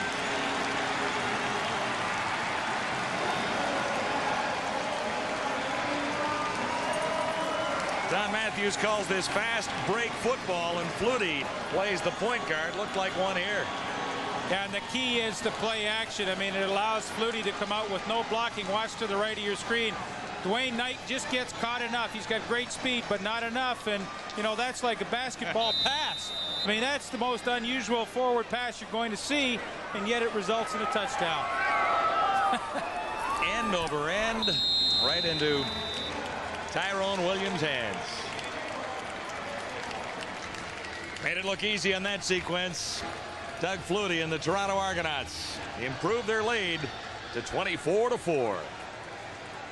Drive for 75 yards, good on 15 of 22, 205 yards, and the one touchdown so far at Skydome tonight. Yeah, all of a sudden the numbers look pretty good for him, don't they? One drive took care of that. Wilhite back to his 10 for Ottawa. Out to the 30-yard line, 20-yard return. There's a marker down. Here's the scoring drive for the Argonauts as Archer comes onto the field to try and get something going. 6 plays to cover 80 yards and a time of 3:01. And a little shovel pass or basketball pass to Nigel Williams. That was his 5th touchdown catch of the season. Or Tyrone Williams. Nigel's in Montreal. KD's in Winnipeg. Nigel's in Montreal. And Tyrone happens to be in Toronto right now. That's true. But, you know, just the way Doug Flutie started the game, they got a field goal on their opening drive. Now they begin the third quarter with the touchdown. And, you know, you always like to see how teams respond after the adjustments and chats that they've had at halftime. And Toronto's offense responded most favorably. Penalty against Ottawa, so Archer starts back at the 15. And there's nowhere to go for Reggie Barnes. In the grasp of 96, Alex Gordon. Boy, and you watch how they close down. I mean, you know, this is a good pass rushing team, but watch how this closes down in a hurry at the top there. Here comes Alex Gordon, takes on the block, takes on 2 guys, gets rid of 2 guys, and makes the play. Boy, are they glad to have him back in the lineup. This is Lee Knight. Had a big week last week against BC. Can't quite get to first down territory. Had up ahead of steam, but the Argos snuff it out near the 25. No, I think you got to worry about your offensive line. I go back to the previous play when Alex Gordon can come across the line and take on Robert Stevenson and another offensive lineman, beat both of them and smash the running back in the backfield. I think you have to worry about what kind of offensive line you have. Lee Knight picks up 7, but he's short of the first down, although there is a discussion down there. I didn't see a marker down, Leaf. Boy, Alex Gordon, knee injury in training camp, missed the first game of the season, first 2 games of the season. This is only his 2nd game, so this is still like training camp for him. And another free agent signing. Actually, he was in a dispersal draft. Tim Cofield was free agent signing. But a couple of great bookends. There is no infraction on the play. 3rd down. I guess that's why we didn't see a flag. There was a discussion. Jake loves those meetings. So again, the Rough Riders send in Wayne Lamley. Well, you saw Alex Gordon on the sidelines telling Noah Cantor, see how he took on that double team, man? I just squashed him. And that's one in the film session tomorrow. I'll guarantee you they're going to play that one back and forth. And Bill Bradley, the defensive coordinator, is going to get pretty excited when the whole team looks at that. You talk about little plays that stimulate a team. I mean, to me, that kind of a defensive play stimulates everybody. Argos on top by 20 at 24-4. There's old Alex.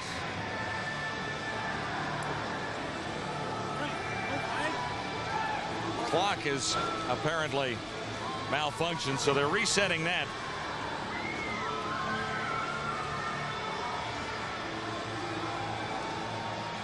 We might as well play the game.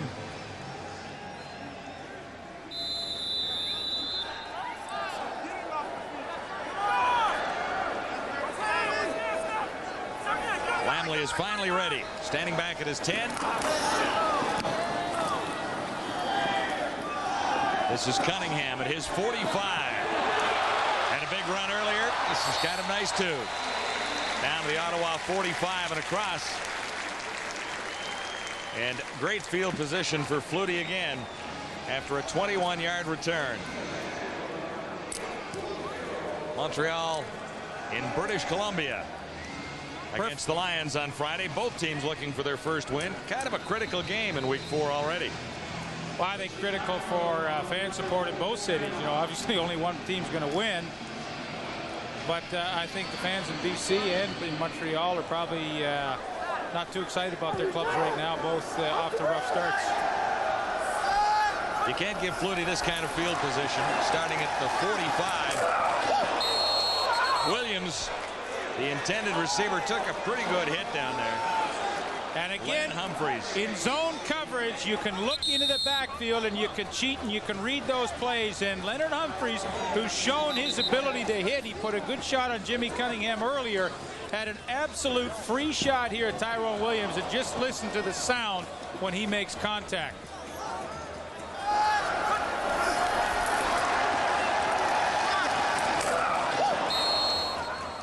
That's a tough hit. Right in the chest. He's been the bright spot for the Ottawa Rough Riders. Leonard Humphreys, number 23. Well, you know, in the zone, you can make those kind of hits. Man-to-man, it's very difficult to do that. But as he let the wide receiver go, he had the short, flat responsibility, and he saw the play develop all the way. And Leonard Humphreys, who's shown he's a pretty tough customer tonight, connects right in the chest to Tyrone Williams. Another look.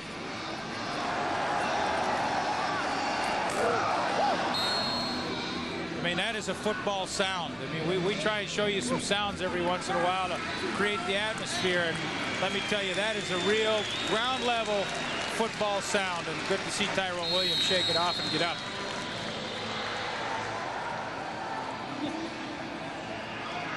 You know, every once in a while, John, I'm not working a game and I go to a game. I love to still go down the field because that's what you miss sometimes. And I mean, you really get into the action when you hear those kind of noises. 2nd and 10. Argos at the Riders' 44. Flutie flips it ahead for Drummond. He's got up ahead of steam, and he's down inside the 30. Another Argonaut first down.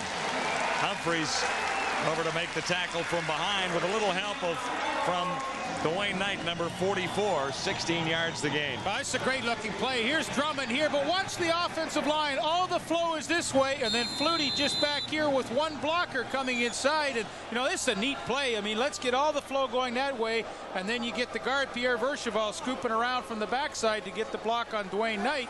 That's pretty well executed play. From the 29, Flutie on first down.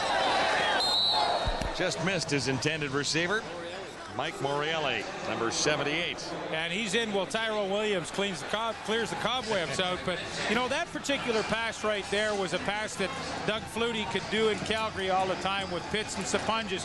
I mean, he just threw that to an area hoping that Morreale would get there. And, you know, when he was in Calgary, more often than not, Alan Pitts and Dave Sapunjas did. But this is a bit of a different receiving core, and they haven't quite gotten to that level yet. So Flutie stares at 2nd and 10 from the Ottawa 29. Low snap, no problem. Morreale, the target again, and can't quite catch up. Joe Miro, number 8, covering on Mike Morreale. 6'3", 210 out of McMaster. Had a pretty good game last year against Calgary. 6 receptions for 82 yards. That was Morreale's best night in the CFL, and that was late in the season. You and I did that game, and I remember that was like his whole season in one night because he didn't get a lot of playing time. He's got some skills, you know, and he's going to just have to wait his turn. Work into the rotation. Absolutely. I talked to him tonight before the game, and, you know, we just talked about being patient, and if you work hard, your opportunity will come. Vanderjack has another. And another 3 points for the Toronto Argonauts. It is now a 23-point difference. Argos definitely handling the spread. Through the 80s and 90s, the last win outside of Ontario was way back in 1990, October 21st. Since then, 0 for 32 at home, 20 of 28. 20 wins, 28 losses. But the Rough Riders have not won on the road in their last 14 games. And they're in trouble here tonight. So is Reggie Barnes with nowhere to go. Wrapped up by Andrew Stewart.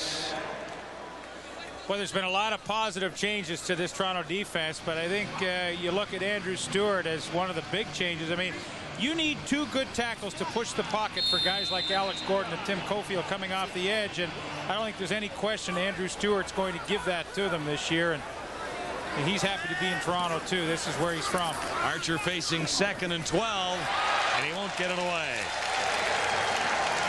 Ken Benson storming through. That will be his first sack of the season. And Archer's been down a couple of times. But in Don Matthews' system in Baltimore, knows the defenses, was an easy guy to bring in when Joe Washington had disciplinary problems. So Ken Benson fits in. He's not a starter, but he comes in these situations. They don't blitz a lot, but when they do, it's been effective. So Lamley in standing at his 10. And again, the Argos will come out of this with great field position.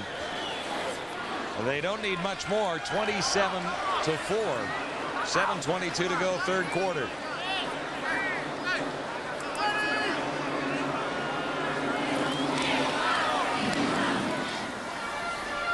Nice kick by Lamley. Down inside the 40. Cunningham surrounded and down.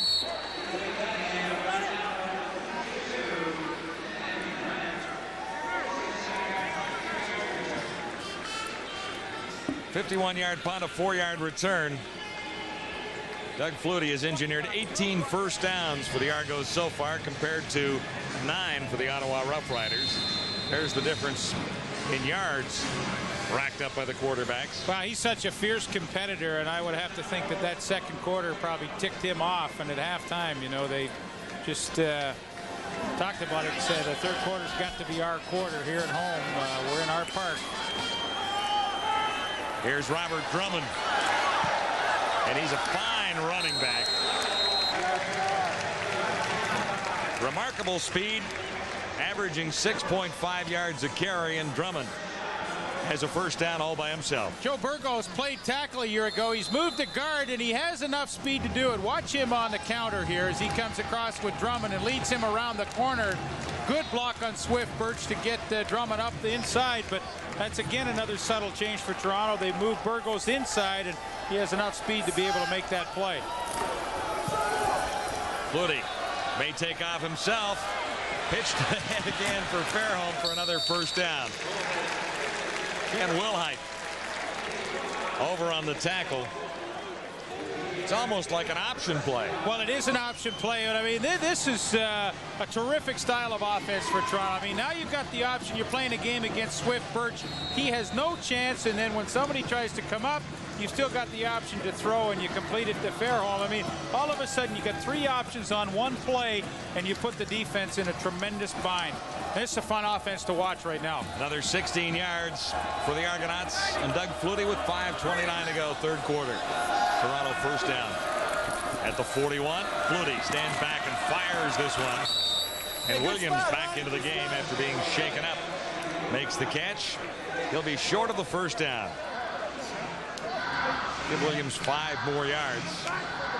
Well, you know, you go back to that hit by Leonard Humphreys. Well, Tyrone Williams is 6'5". I mean, that's a pretty good target to take a shot at, and he really took one. But his credit, you know, he's back in the lineup, so you know he's showing some pretty good toughness tonight too. Didn't see much action, but he did get a couple of Super Bowl rings in the Dallas days. Here's the option to Drummond on the other side, and it looks like he'll have the first down on second and about 5.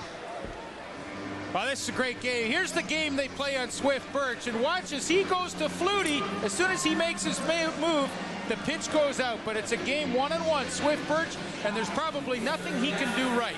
He gets caught in no man's land, and all of a sudden Robert Drummond's got a positive gain. Actually, he comes up a yard shy where they spot the ball now. And a 3rd and 1 to go. The Argos go gunning for this. 3rd and a long yard. Flutie runs the option to the other side, and Drummond may have the first down. Let's see where they spot it. Ken Wilhite saying that Ottawa might have stopped him, and Perhaps they have. Yeah, he wasn't even close. That's good defensive play. I guess they've seen that option 2 or 3 times now, and the defense reacted a lot better to it. Again, at third down, Kenny Wilhype looking right into that backfield. He's able to make that play. It's going to come right at you. Now Flutie, they force it. Swift Birch forces that play early. Makes Flutie pitch the ball and get some help. So Archer. Good job, D. Out onto the field for Ottawa, trailing by a bunch. Halfway to a first down, but there's no catch. Johnson Joseph couldn't hang on. Ottawa receivers have had a difficult night. Well, not that we're counting, but that's 2. For Johnson? That's 2 drives.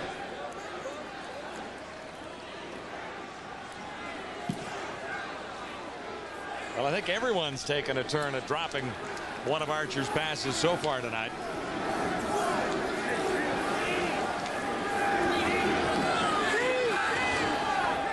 On 2nd and 10, Archer for Robert Gordon, and he might have been pulled ahead for the first down. Wilson on the tackle had a hold of him. And that is not exactly a generous spot for Bobby Gordon, where his progress went to. I think they gypped him out of about half a yard there, and this may mean that he is short of that first down marker. Boy, Ottawa needs all the help they can get. Any little break at any time would help the Ottawa Rough Riders right now. And it's short. Not by much. They have to go for this. I think he got a bad spot. Well, Wilson seemed to drag him ahead after making contact, and his knees didn't touch the ground for a bit. Toronto has 8 first downs in the third quarter. Ottawa has none. And can't buy one there.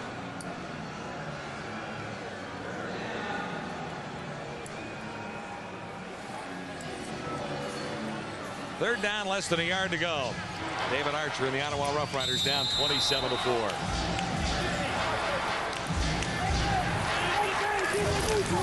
No markers down as Archer carries himself, and that will be the first down for Ottawa in the second half. 2:53 to go, third quarter.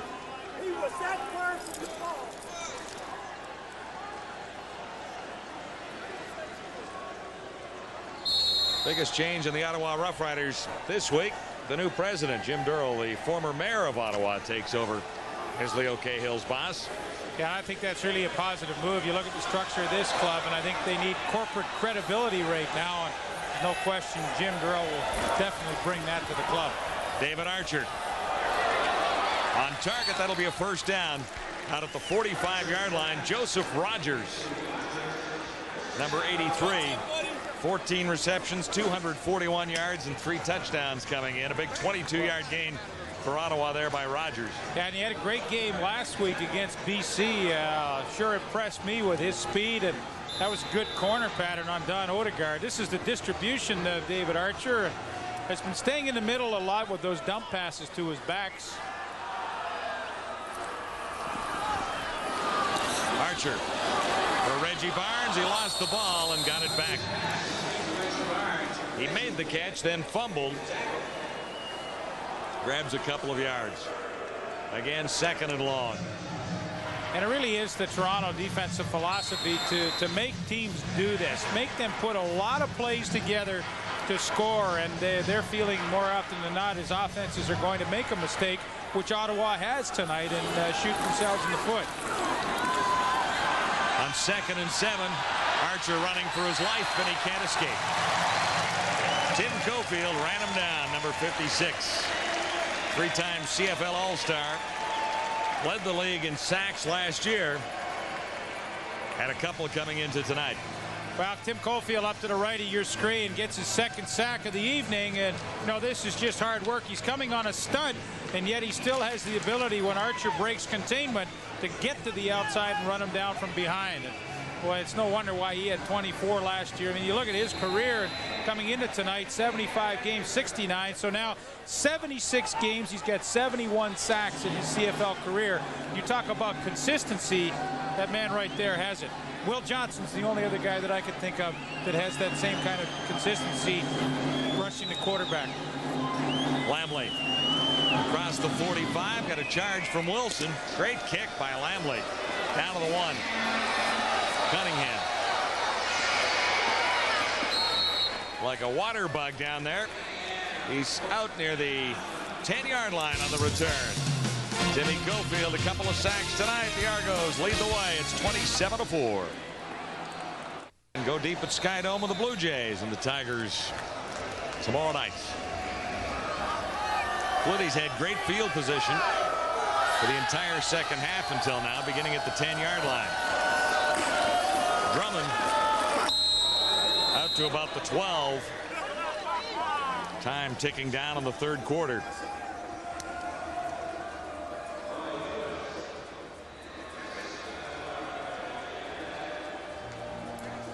No, there's Robert Drummond. It was funny to talk to them yesterday. I mean, he's always smiling, and he's kind of like Pinball Clements, who's always smiling. They kind of have smiling contests, the players were telling us. Tough to beat the pinball smile, although he may not be quite as happy again tonight. He hasn't really been used in the offense. Touched the ball a couple of times is all. Once on a return, once on a reception. He won't complain, though, I'll tell you that. It'll be the end of the third quarter as Tommy Henry makes the tackle on Jimmy Cunningham. Argos on top by a bunch. It's 27-24 with a quarter to go.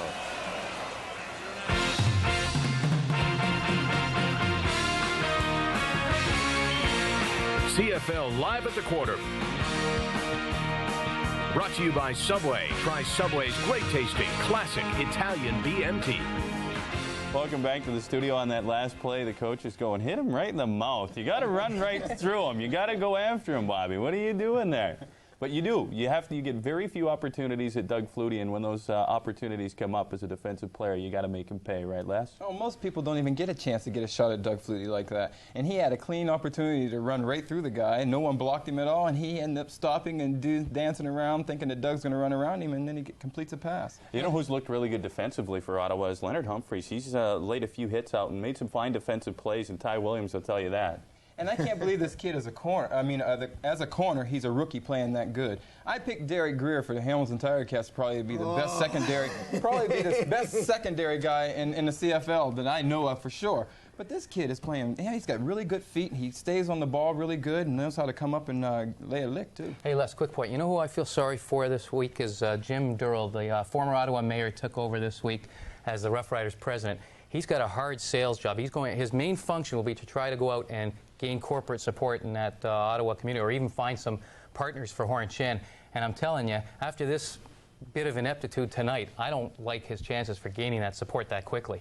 Well, I have to disagree, Marty, because I think that Jim Durrell's a perfect guy for the Ottawa situation. I think that's what's been lacking with that franchise for the last several years. They haven't had the credibility from someone within the community, and Jim's well thought of by the corporate sector. He is a very sports-minded individual. He was very instrumental in bringing hockey and baseball, and he's been very supportive of the Rough Riders over the years, and that's the kind of guy they need in there, and he'll complement that present situation, and hopefully the Ottawa fans will get behind their team. Well, they're down big time in this football game, 27-4. You know what? We never even talked about Flutie's shovel pass. Wasn't that something? What we'll do is we'll take another break because we got to head back out to Sky Dome. Doug Flutie and the Argos putting it to the Ottawa Rough Riders. So far, there's a quarter to go at Sky Dome. Boy, I thought Bob Abilovich's comments were very astute in the studio. I mean, I think if there is, and it will be a tough job, but if there is anybody that has the credibility in the Ottawa community, is Jim Durrell, and he's the guy that can get the job done if that's possible. Mazzotti, and that'll be an Argonaut first down. Humphreys over to make the tackle on Paul Mazzotti. Take a look at the numbers through three quarters, and the Argonauts are leading in virtually every category.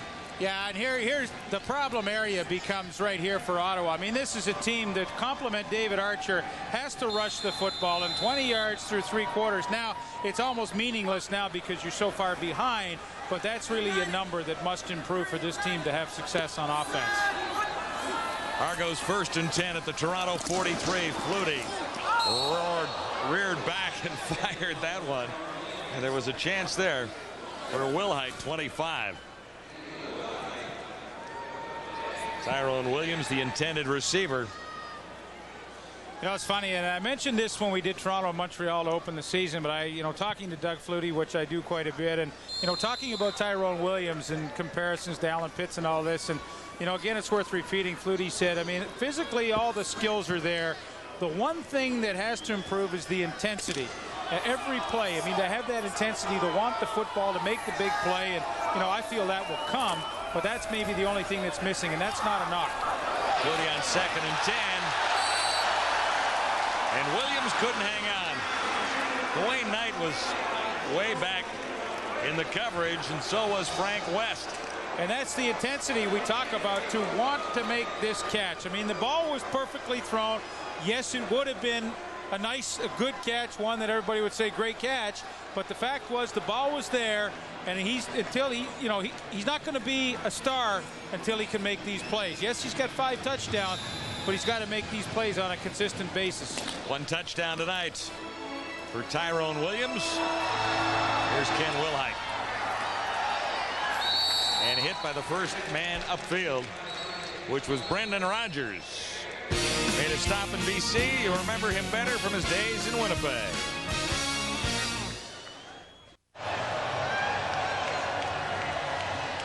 Ottawa Rough Riders are looking over ahead at some guy swinging around in the rafters. There's Billy Hess, number 80. There it is. Now there's a job that I turned down.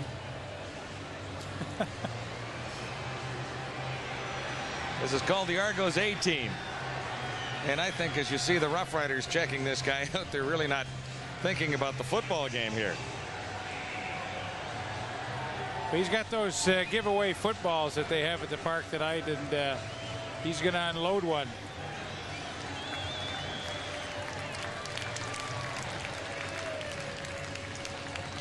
It'll be a first down for the Rough Riders as play resumes. Time is a problem now for David Archer. He really has to put some sustained drives together.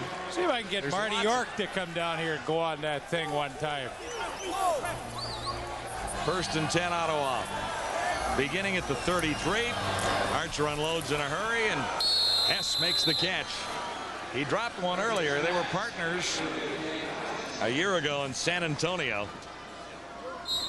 Hess and Archer. Oh, hang on, that's the Duke, number 85.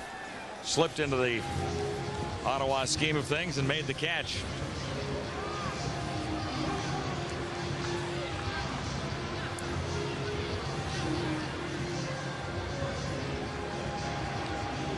And Ellingson comes up inches short of a first down. Well, right now I'd recommend the quarterback sneak. You didn't like it. They weren't listening before when you said play action. This is Hess hooking up with Archer in San Antonio. Yeah, those were good times. That was a good football team a year ago, and you see those plays, and that's one of the reasons why I think that Billy Hess has a chance to catch a lot of balls with Ottawa. He's had a tough night tonight. He dropped a couple, but I think he's got a chance. He's a quality receiver, and boy, they had a good time in San Antonio last year. That was a solid football team. Those are his numbers, obviously, a year ago. 10. I think he can do better than those 55. I think he can have a 1,000-yard season and be up around 70. 10 of 10 receptions, 148 yards so far this year, or at least coming into tonight. Archer on target, far side. And that's Johnson Joseph, wrapped up by Marcelo Simmons, number 9. And that'll be a first down, Ottawa. Gain is 12 yards. He's been Ottawa's best defender so far tonight, Leonard Humphreys. being checked out on the sidelines as Archer stands in, and now he's got something going as the Duke makes another catch. James Ellingson down inside the 35. Now Archer rallied the troops last week. He's got a longer way to come back right now. Gain is 20 yards for Ellingson. And they've done a lot better since they've been in this hurry-up offense.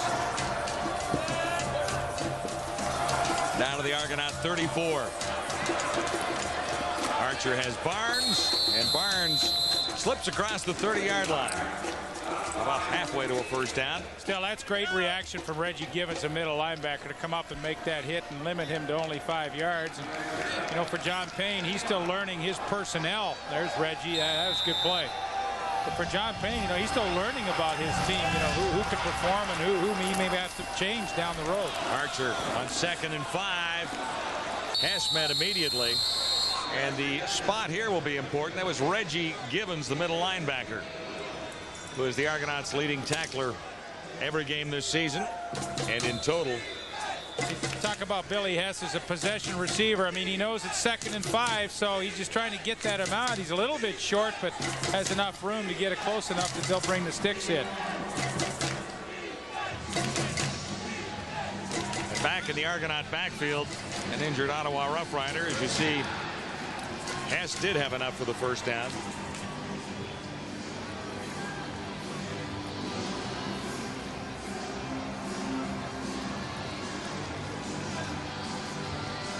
James Ellingson is shaken up behind the play. This has been the best drive that Ottawa has been able to put together for a long time. No touchdowns for Ottawa so far, as Ellingson is being treated on the field. Well, I talked about John Payne and, you know, his adjustments. Obviously, you know, putting in a new scheme that he feels comfortable with, that he can best utilize his personnel. It's been a two-back offense, more structured offense, which I think is good for this team. But, you know, again, he's trying to get used to the personnel. I mean, who will he maybe have to change down the road? And it certainly is a learning process for him. Archer on 1st and 10 at the Argonaut 24. Away from one, can't get away from the second wave. Stewart missed him the first time, but came back and got to the Ottawa quarterback. Well, you talk about second effort from Andrew Stewart. Here he is right here. Watch the pass rush, because John's right. He missed the first time, David Archer, but he's going to get up off the ground and finally get the sack. There he misses, but it's the old drill. Do that roll, get up, and make the sack. And that's a heck of a play. And, you know, already you see the contribution he's making. You need that. Every good pass rushing team has to have push up the middle, and he's giving them that. Archer on 2nd and a bunch for Barnes. Spins off one. And he needed a whole bunch of yards on 2nd and 16. He got about 12 back on a little screen pass from Archer. Yeah, and I don't think there's any question on 3rd down. I mean, this is all gambling territory. They need touchdowns, not field goals. 27-4. Argonauts leading the Rough Riders at Skydome tonight. 9:05 to go, 4th quarter. Here Toronto just coming with a 3-man rush, and they bring an extra linebacker in for coverage. 3rd and 6. No catch by Johnson Joseph, number 13. He was short of the first down in that area anyway. And give Toronto a lot of credit. They doubled Billy Hess, who's really been the favorite possession guy for David Archer tonight, and they meet, you know, they needed to go. They wanted to go to Hess. Here's Hess out in the middle. They double him, and they go outside Johnson Joseph. That's where they want to force Archer to throw the ball, not where Archer wanted to throw it. And all of a sudden, you know, you get the turnover on the 3rd down gamble.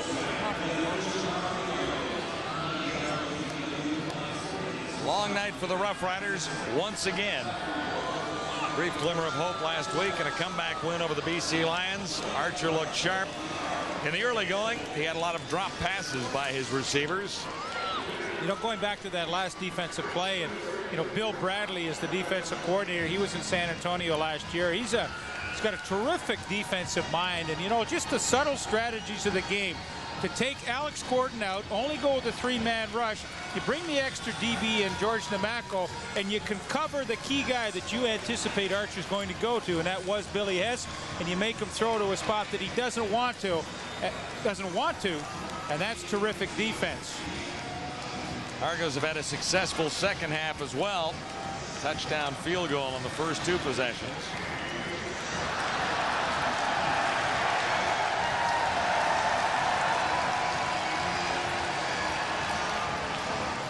Don Matthews is on a 1-game losing streak after winning the final 10 games last year, a couple of playoff games,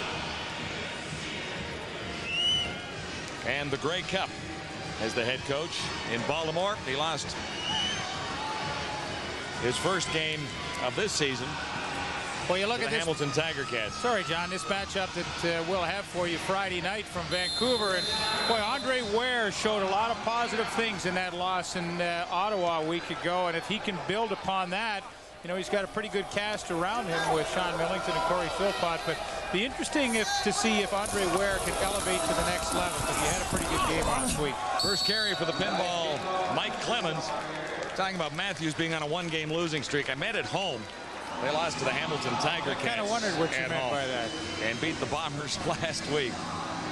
So the Argos haven't won at Skydome so far this year. Both victories have been on the road. And as a coach, you know, if you're going to have a successful season, you know that you have to dominate at home. And you're right, they haven't won here so far. So, you know, he's going to want to get to the 500 level, at least at home. You have to dominate in your own park if you want to be a top team.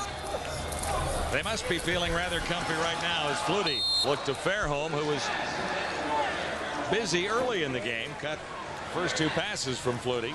Yeah, and here's where Flutie. Sorry, John. Here's where Flutie makes an offensive line look good. I mean, essentially, he threw that away. He felt the pressure coming early.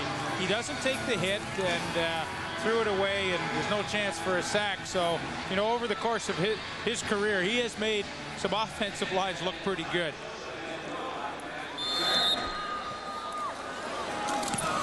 Vanderjack has been punting well, and markers are down already in the return area. This is Johnson Joseph actually stumbling and pinned by Morielli.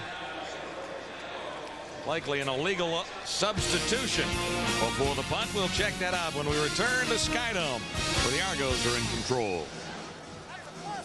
Maybe that'll solve the quarterbacking controversy in Winnipeg. That's one way to do it. Slack is in. Austin is out. We'll keep you posted on what's going on there. Now, the penalty was against the Ottawa Rough Riders as we took a quick break here. They had too many men on the field, so that means an automatic first down for the Argos. And that's the kind of night it's been for Ottawa.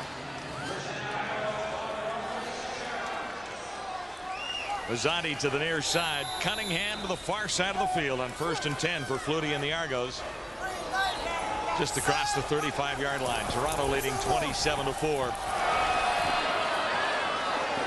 Flutie buying a little time. Finds the pinball, and Clemens will have a first down.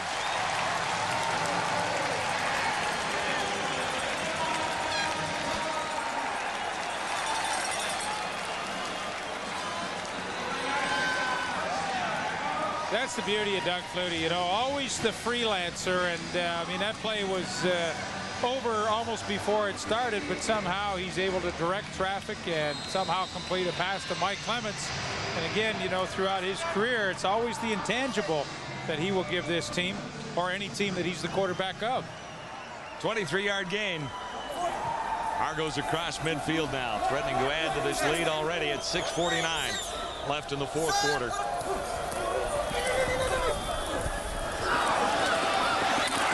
Drummond reaches up and grabs another Flutie offering. Henry was there, number 6. Had a little help from Dwayne Knight, number 44.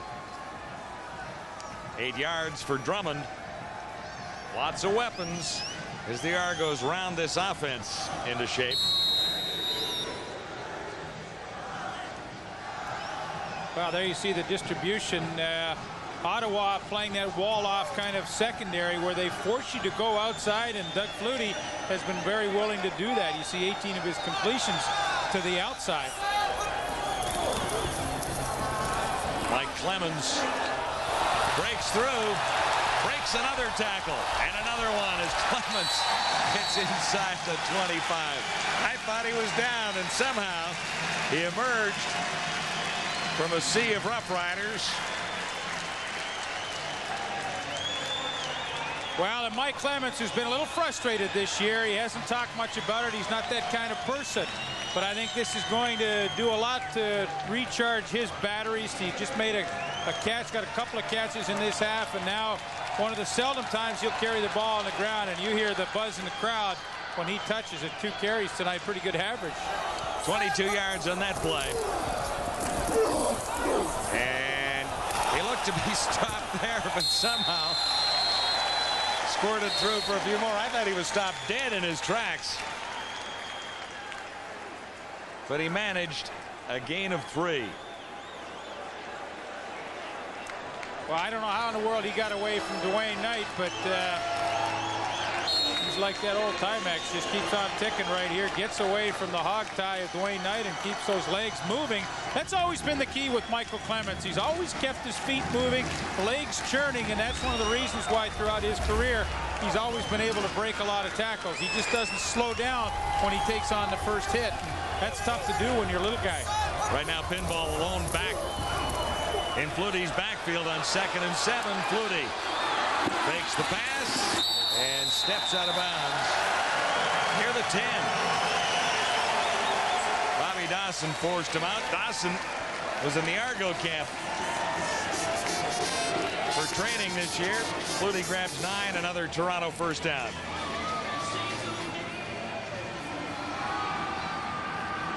Doug Flutie's just kind of having some fun here in the second half. And really that opening drive, John, to the third quarter set the tone where they marched it down.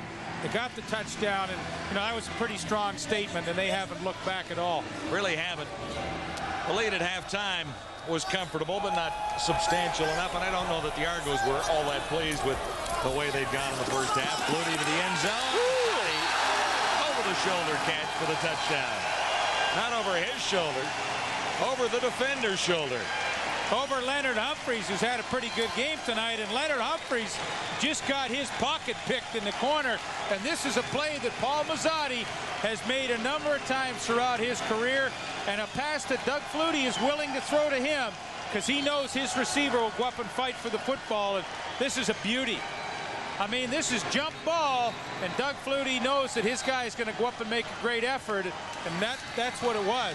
That was a great effort because the coverage was very close to being there. Humphreys was with Mazzotti, but Mazzotti made the play to get the touchdown. Lots of weapons on these Argos for Flutie to have a little fun with.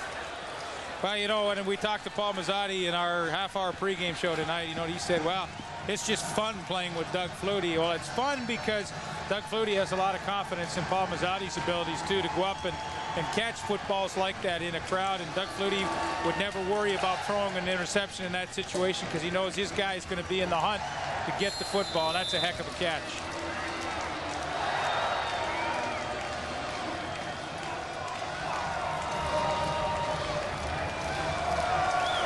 One more for the Argo total. What was that? Mike Vanderjack saying one more for the Argos total. Yeah, okay.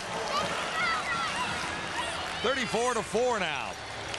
Pinball Clements had a big contribution on that drive. Here's a good look at it. I mean, the bump and rub matchup, once you get that outside position at the end, he fights back over the top, and I've simplified that in the drawing, but, this is thrown behind. He takes the shot. Now he's located the ball before Humphreys has, and he wins the battle.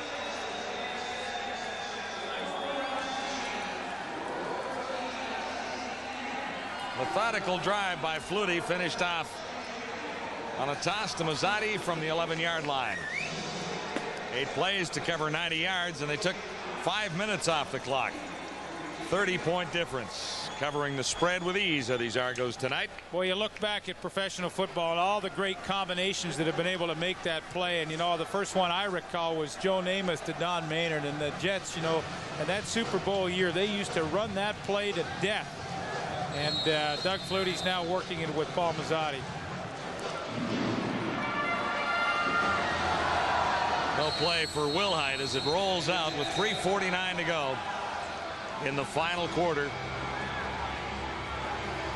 And it looks like the Rough Riders will make a change at quarterback. Steve Taylor. It's been a tough slug for the Ottawa Rough Riders on their road trips. And, you know, if you can't win some of your games on the road, you just don't have a chance to challenge.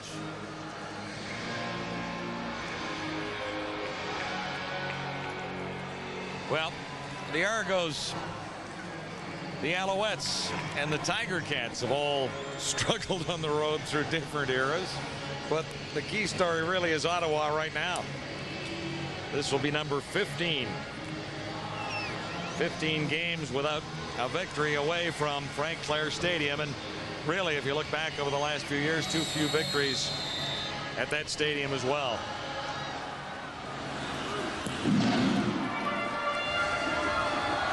Wilhite from the 20 for Ottawa. Down by 30 points, just playing out the string. And it looks like Steve Taylor is going to get a little playing time here. I think that's a pretty smart move at this point. The game is lost, and you might as well give Steve Taylor some playing time. Those are his numbers throughout his career. Now, Archer had some problems with drop passes tonight, but I don't know if he was as sharp as we have seen him. What did you think? Well, you know, I mean, he wasn't lighting it up, but he wasn't that bad either. I mean, this was simply a lack of enthusiasm, intensity, all of those things. And I don't know if it's playing games too close together or whatever, but, you know, it just wasn't there. Taylor on target for Rogers with his first pass. Rogers stopped near the 40-yard line by Reggie Gibbons. Steve, of course, at one time held the clipboard in Calgary for Doug Flutie. He had his shot in Hamilton and really couldn't take advantage of it. Had 9 starts for the Tiger Cats last year. You know, he and Anthony Cavillo, they kind of alternated who's ever hot got the playing time. Barnes from Taylor, and he pays a solid shot from Don Wilson. You know, again, you know, all the good hits in this game tonight have occurred out of zone defense where you could just read into the backfield, and that's exactly what Donnie Wilson did right there. He took the opportunity to unload on Reggie Barnes. Long way back for the Ottawa Rough Riders. They're not going to make it tonight, folks. Down by 30. Archer couldn't get the job done.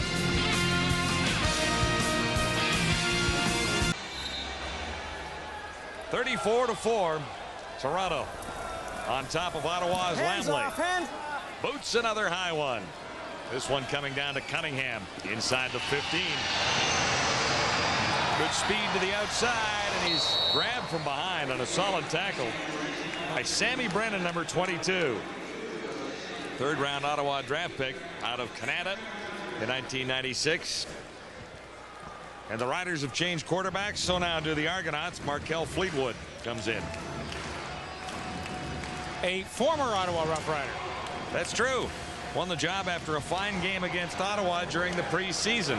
Good guy. You know, he knows he's not going to get a lot of playing time, obviously, under Flutie, but we chatted a couple of weeks ago, and he's got a terrific attitude. He said, what an opportunity for me to learn from Doug Flutie how to read defenses, how to direct the team, how to run an offense. And, you know, with that kind of attitude, he's only going to get better and better when his shot comes down the road.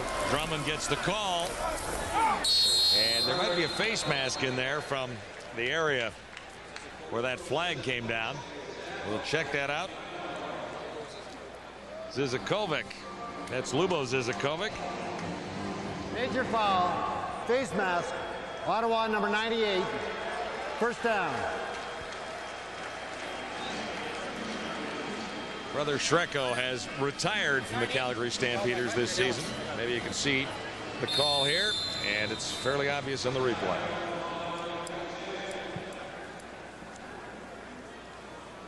So it'll be 1st and 10. No more flying Zizakovics out there there's anymore. only one Zizakovic. Flying solo. 2:28 to go, 4th quarter. Fleetwood to his right, and he's forced out near the 50-yard line. That's exactly where it'll be spotted. Dwayne Knight, number 44. He does have some speed, Dwayne Knight. I mean, Markel Fleetwood was in full flight around a corner, and Dwayne Knight still caught him. I mean, you have to be impressed. There he is, rookie a year ago, started 15 games, and Now the starting assignment this year. I mean, I am impressed with him. The times he's had Robert Drummond in pass coverage tonight, he has been on his hip the whole way. Drummond's caught a few balls, but it's still been pretty solid coverage. Gain is 8. This will be 2nd and 2. And this is the pinball. Mike Clemens. He'll have plenty for the first down. Across midfield and down to the Ottawa 51. 9 yards for the pinball. Things don't get much easier for Ottawa. Next game is home to the Eskimos, July 25th.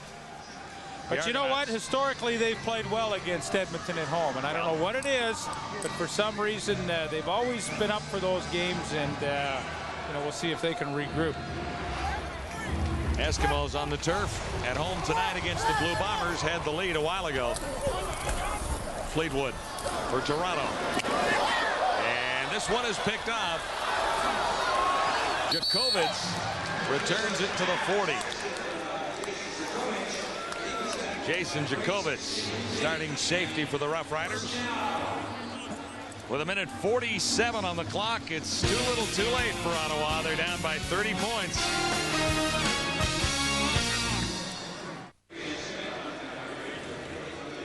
Markel Fleetwood. Should say Steve Taylor is in for the Ottawa Rough Riders. Markel Fleetwood replaced Doug Flutie a couple of moments ago. Ottawa looking at 2nd and 10, back at the 39, down by 30 points.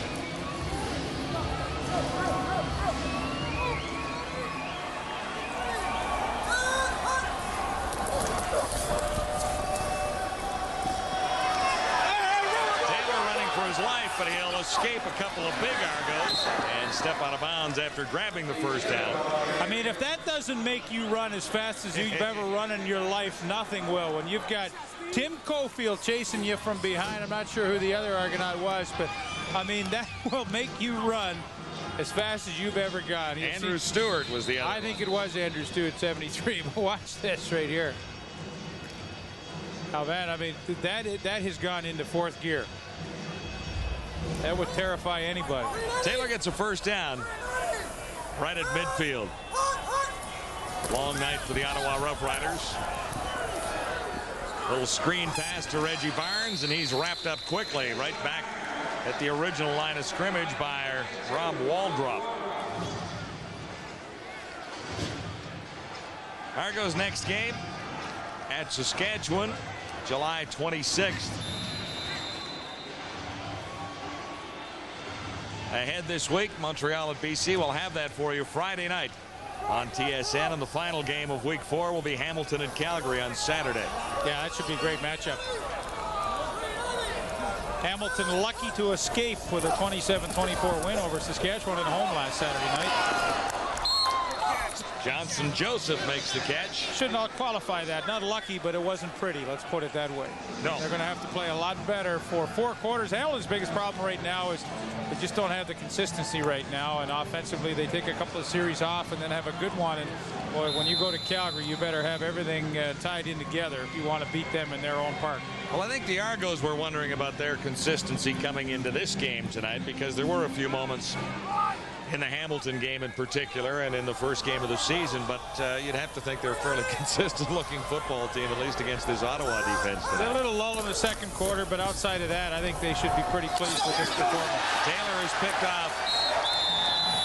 Marcelo Simmons, number 9. Goodness gracious, that's one of those old tunnel vision passes where you absolutely have your eyes locked in so much on your own guy that you don't see the other guy right in front of you. It's tough to explain. You can't believe it happens, but somehow it just does. As Steve Taylor just throws it dead into the arms of Marcelo Simmons. You know, you think, what is he looking at? But for some reason, you just don't see that defensive back, and it's happened to every quarterback that's ever played.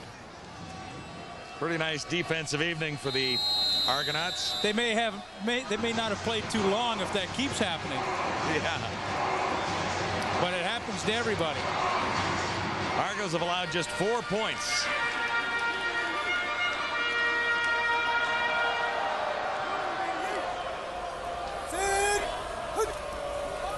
33 seconds. This is a pretty classy move right here, you know, with 33 to go and your backup quarterback in. A lot of teams would say, look, they can write it off that we're going to give him some playing time and let him try and still execute the offense. But, you know, this is a pretty classy move. Ottawa's had a tough night, and there's no sense rubbing their noses in it, and I'm sure John Payne appreciates that. Time will tick down on the Ottawa Roughriders, who lose their third game in 4 starts. The reverse is true for the Argos. 3 wins in their first 4 games of 1996, and this is beginning to look like a very fine Toronto Argonaut football team, although it was expected to be the way that Don Matthews put things together. He has Flutie at the controls and a wonderful defensive unit that's been handcrafted. And the final seconds have now ticked off at Skydome. David Archer has a tough night. Don Matthews has a lot of questions answered on both sides of the football.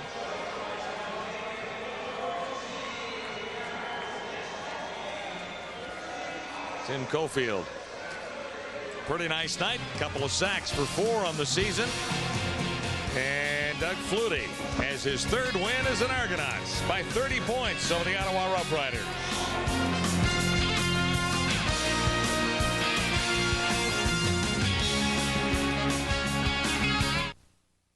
The definition of gray. The boring midtones found between black and white. The definition of the Grey Cup, the Great Canadian Party. It's time to stand up and get passionate about your country, its traditions, its future. One of these great traditions is football played the way it was meant to be, radically Canadian. The Canadian Football League. It's hard-hitting, it's longer, wider, faster football. Every game is an event, a party. More importantly, it's our game and we won't change it for anyone. The CFL, radically Canadian and proud of it. Now you too can be a radical Canadian by wearing radical hats, t-shirts, sweatshirts, and golf shirts, all from Starter Canada. Get radical from only $19.99. Call 1-800-545-5757. These items aren't available in any store. The only way you can get radical is to call now. Dare to be different. Get radical. Be Canadian. The Canadian Football League, it's radically Canadian. Call 1-800-545-5757 now. Tonight's Corral radically Canadian player of the game. On defense, Tim Cofield. He had a terrific game. 2 sacks on the night. Here was his first one, and 4 sacks now in 4 games, giving the Toronto defense exactly what they wanted when they signed him as a free agent. Relentless pass rush. And on offense, the Argo quarterback, Doug Flutie, 24 of 37, 318 yards and a couple of touchdowns. Passing. He also rushed for 1 and carried for 54 yards on 8 possessions. Cofield and Flutie led the Argos to a convincing win over Ottawa. Boy, was it ever a convincing 34-4, the final in the football game. The Toronto Argonauts were favored by some 18 points, and they did make it relatively easy, gentlemen. Too easy. I think that Ottawa just came out really flat. They were really pumped for their game against their last game against BC because they had the change of head coach and everything, and they came out really flat today. Speaking of head coaches, gentlemen, and I hate to interrupt, but Don Matthews is now joining us live from Skydome, and congratulations, Coach, on the victory. Well, as I was saying, you guys were 18-point favorites, and you did make it look relatively easy tonight. Well, I don't know about the 18-point favorite, but we were very happy with the win. The defense played super, just like we hoped they would, but offensively, we weren't in sync. Doug didn't feel like he had a really good flow with the game. He missed some passes he thought he should have made, but certainly that was a decisive victory, and we're happy with it. Don, it's Pavel Bilovich. You got to be happy with the way the defense is coming around from the last game. I think that you've only allowed 1 touchdown in the last minute of last week's game, so this makes your team look that much stronger right now. Bob, you're right. And the thing is, our defense all year, except for 1 quarter against Hamilton, has played very, very well. In the second quarter against Hamilton, we gave up 17 points, and partly that was a lot of my fault. I had them in some bad defenses that we won't put them in anymore. But our defense, when we put them in the right defenses, they play very, very well. Hey, Coach, this is Les Brown. How far down the road do you think that it's going to take your team to get in total sync? Well, I don't know. The thing that's out of sync is that the quarterback and the receivers aren't exactly on the same page. Doug has been for so long with those receivers in Calgary that he just felt right at home. We're still making a few mistakes trying to read each one. I think you saw that tonight when Tyrone did a curl and we threw it behind him and almost got a pick. But that's just the receivers and the quarterback getting on the same page. And that's why I like to play Doug a lot, so that he can get in sync with those receivers. Well, it was a great game by Doug Flutie tonight. At times, he looked absolutely sensational. The shovel pass to Ty Williams, I love that one particularly. Coach, congratulations on the win. We appreciate you taking the time to join us tonight. Thank you very much. That's head coach Don Matthews of the Toronto Argonauts. He's victorious. His team improves to 3-1 on the season, and he said that there are some wrinkles that they have to iron out with this club, but that's to be expected early in the season, especially when you only get a couple of exhibition games in.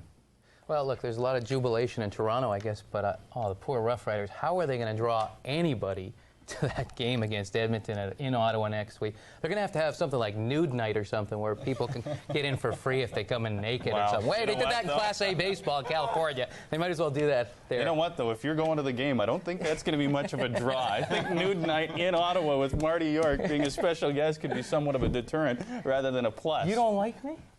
You know what, though, over the years, categorically, I can think of a lot of games where Ottawa and Edmonton used to provide some of the best games ever played in this league. And if Ottawa can get in sync and get familiar, like the new receiver tonight, Johnson looked pretty good out there, number 13, and you know, maybe getting him in there with Rogers and the other receivers and getting Reggie the ball a little more. They look tired to me tonight. They look like they were struggling. As the season progresses, we're finding out that there are new stars rising in Ottawa, like the receiver that scored a touchdown for him last week, and that's the receiver that Coach just mentioned this week. As Humphreys is a defensive back we just picked up. There are new stars arriving each week for Ottawa, but pretty soon they just have to jump up and just play out with this one. And you know what? David Archer was not at his best. He did have a lot of balls dropped in this football game, but Archer was not as sharp as we have seen him be in the past. What we'll do is we'll take another break. There's still more to come on our post-game show. Stay tuned.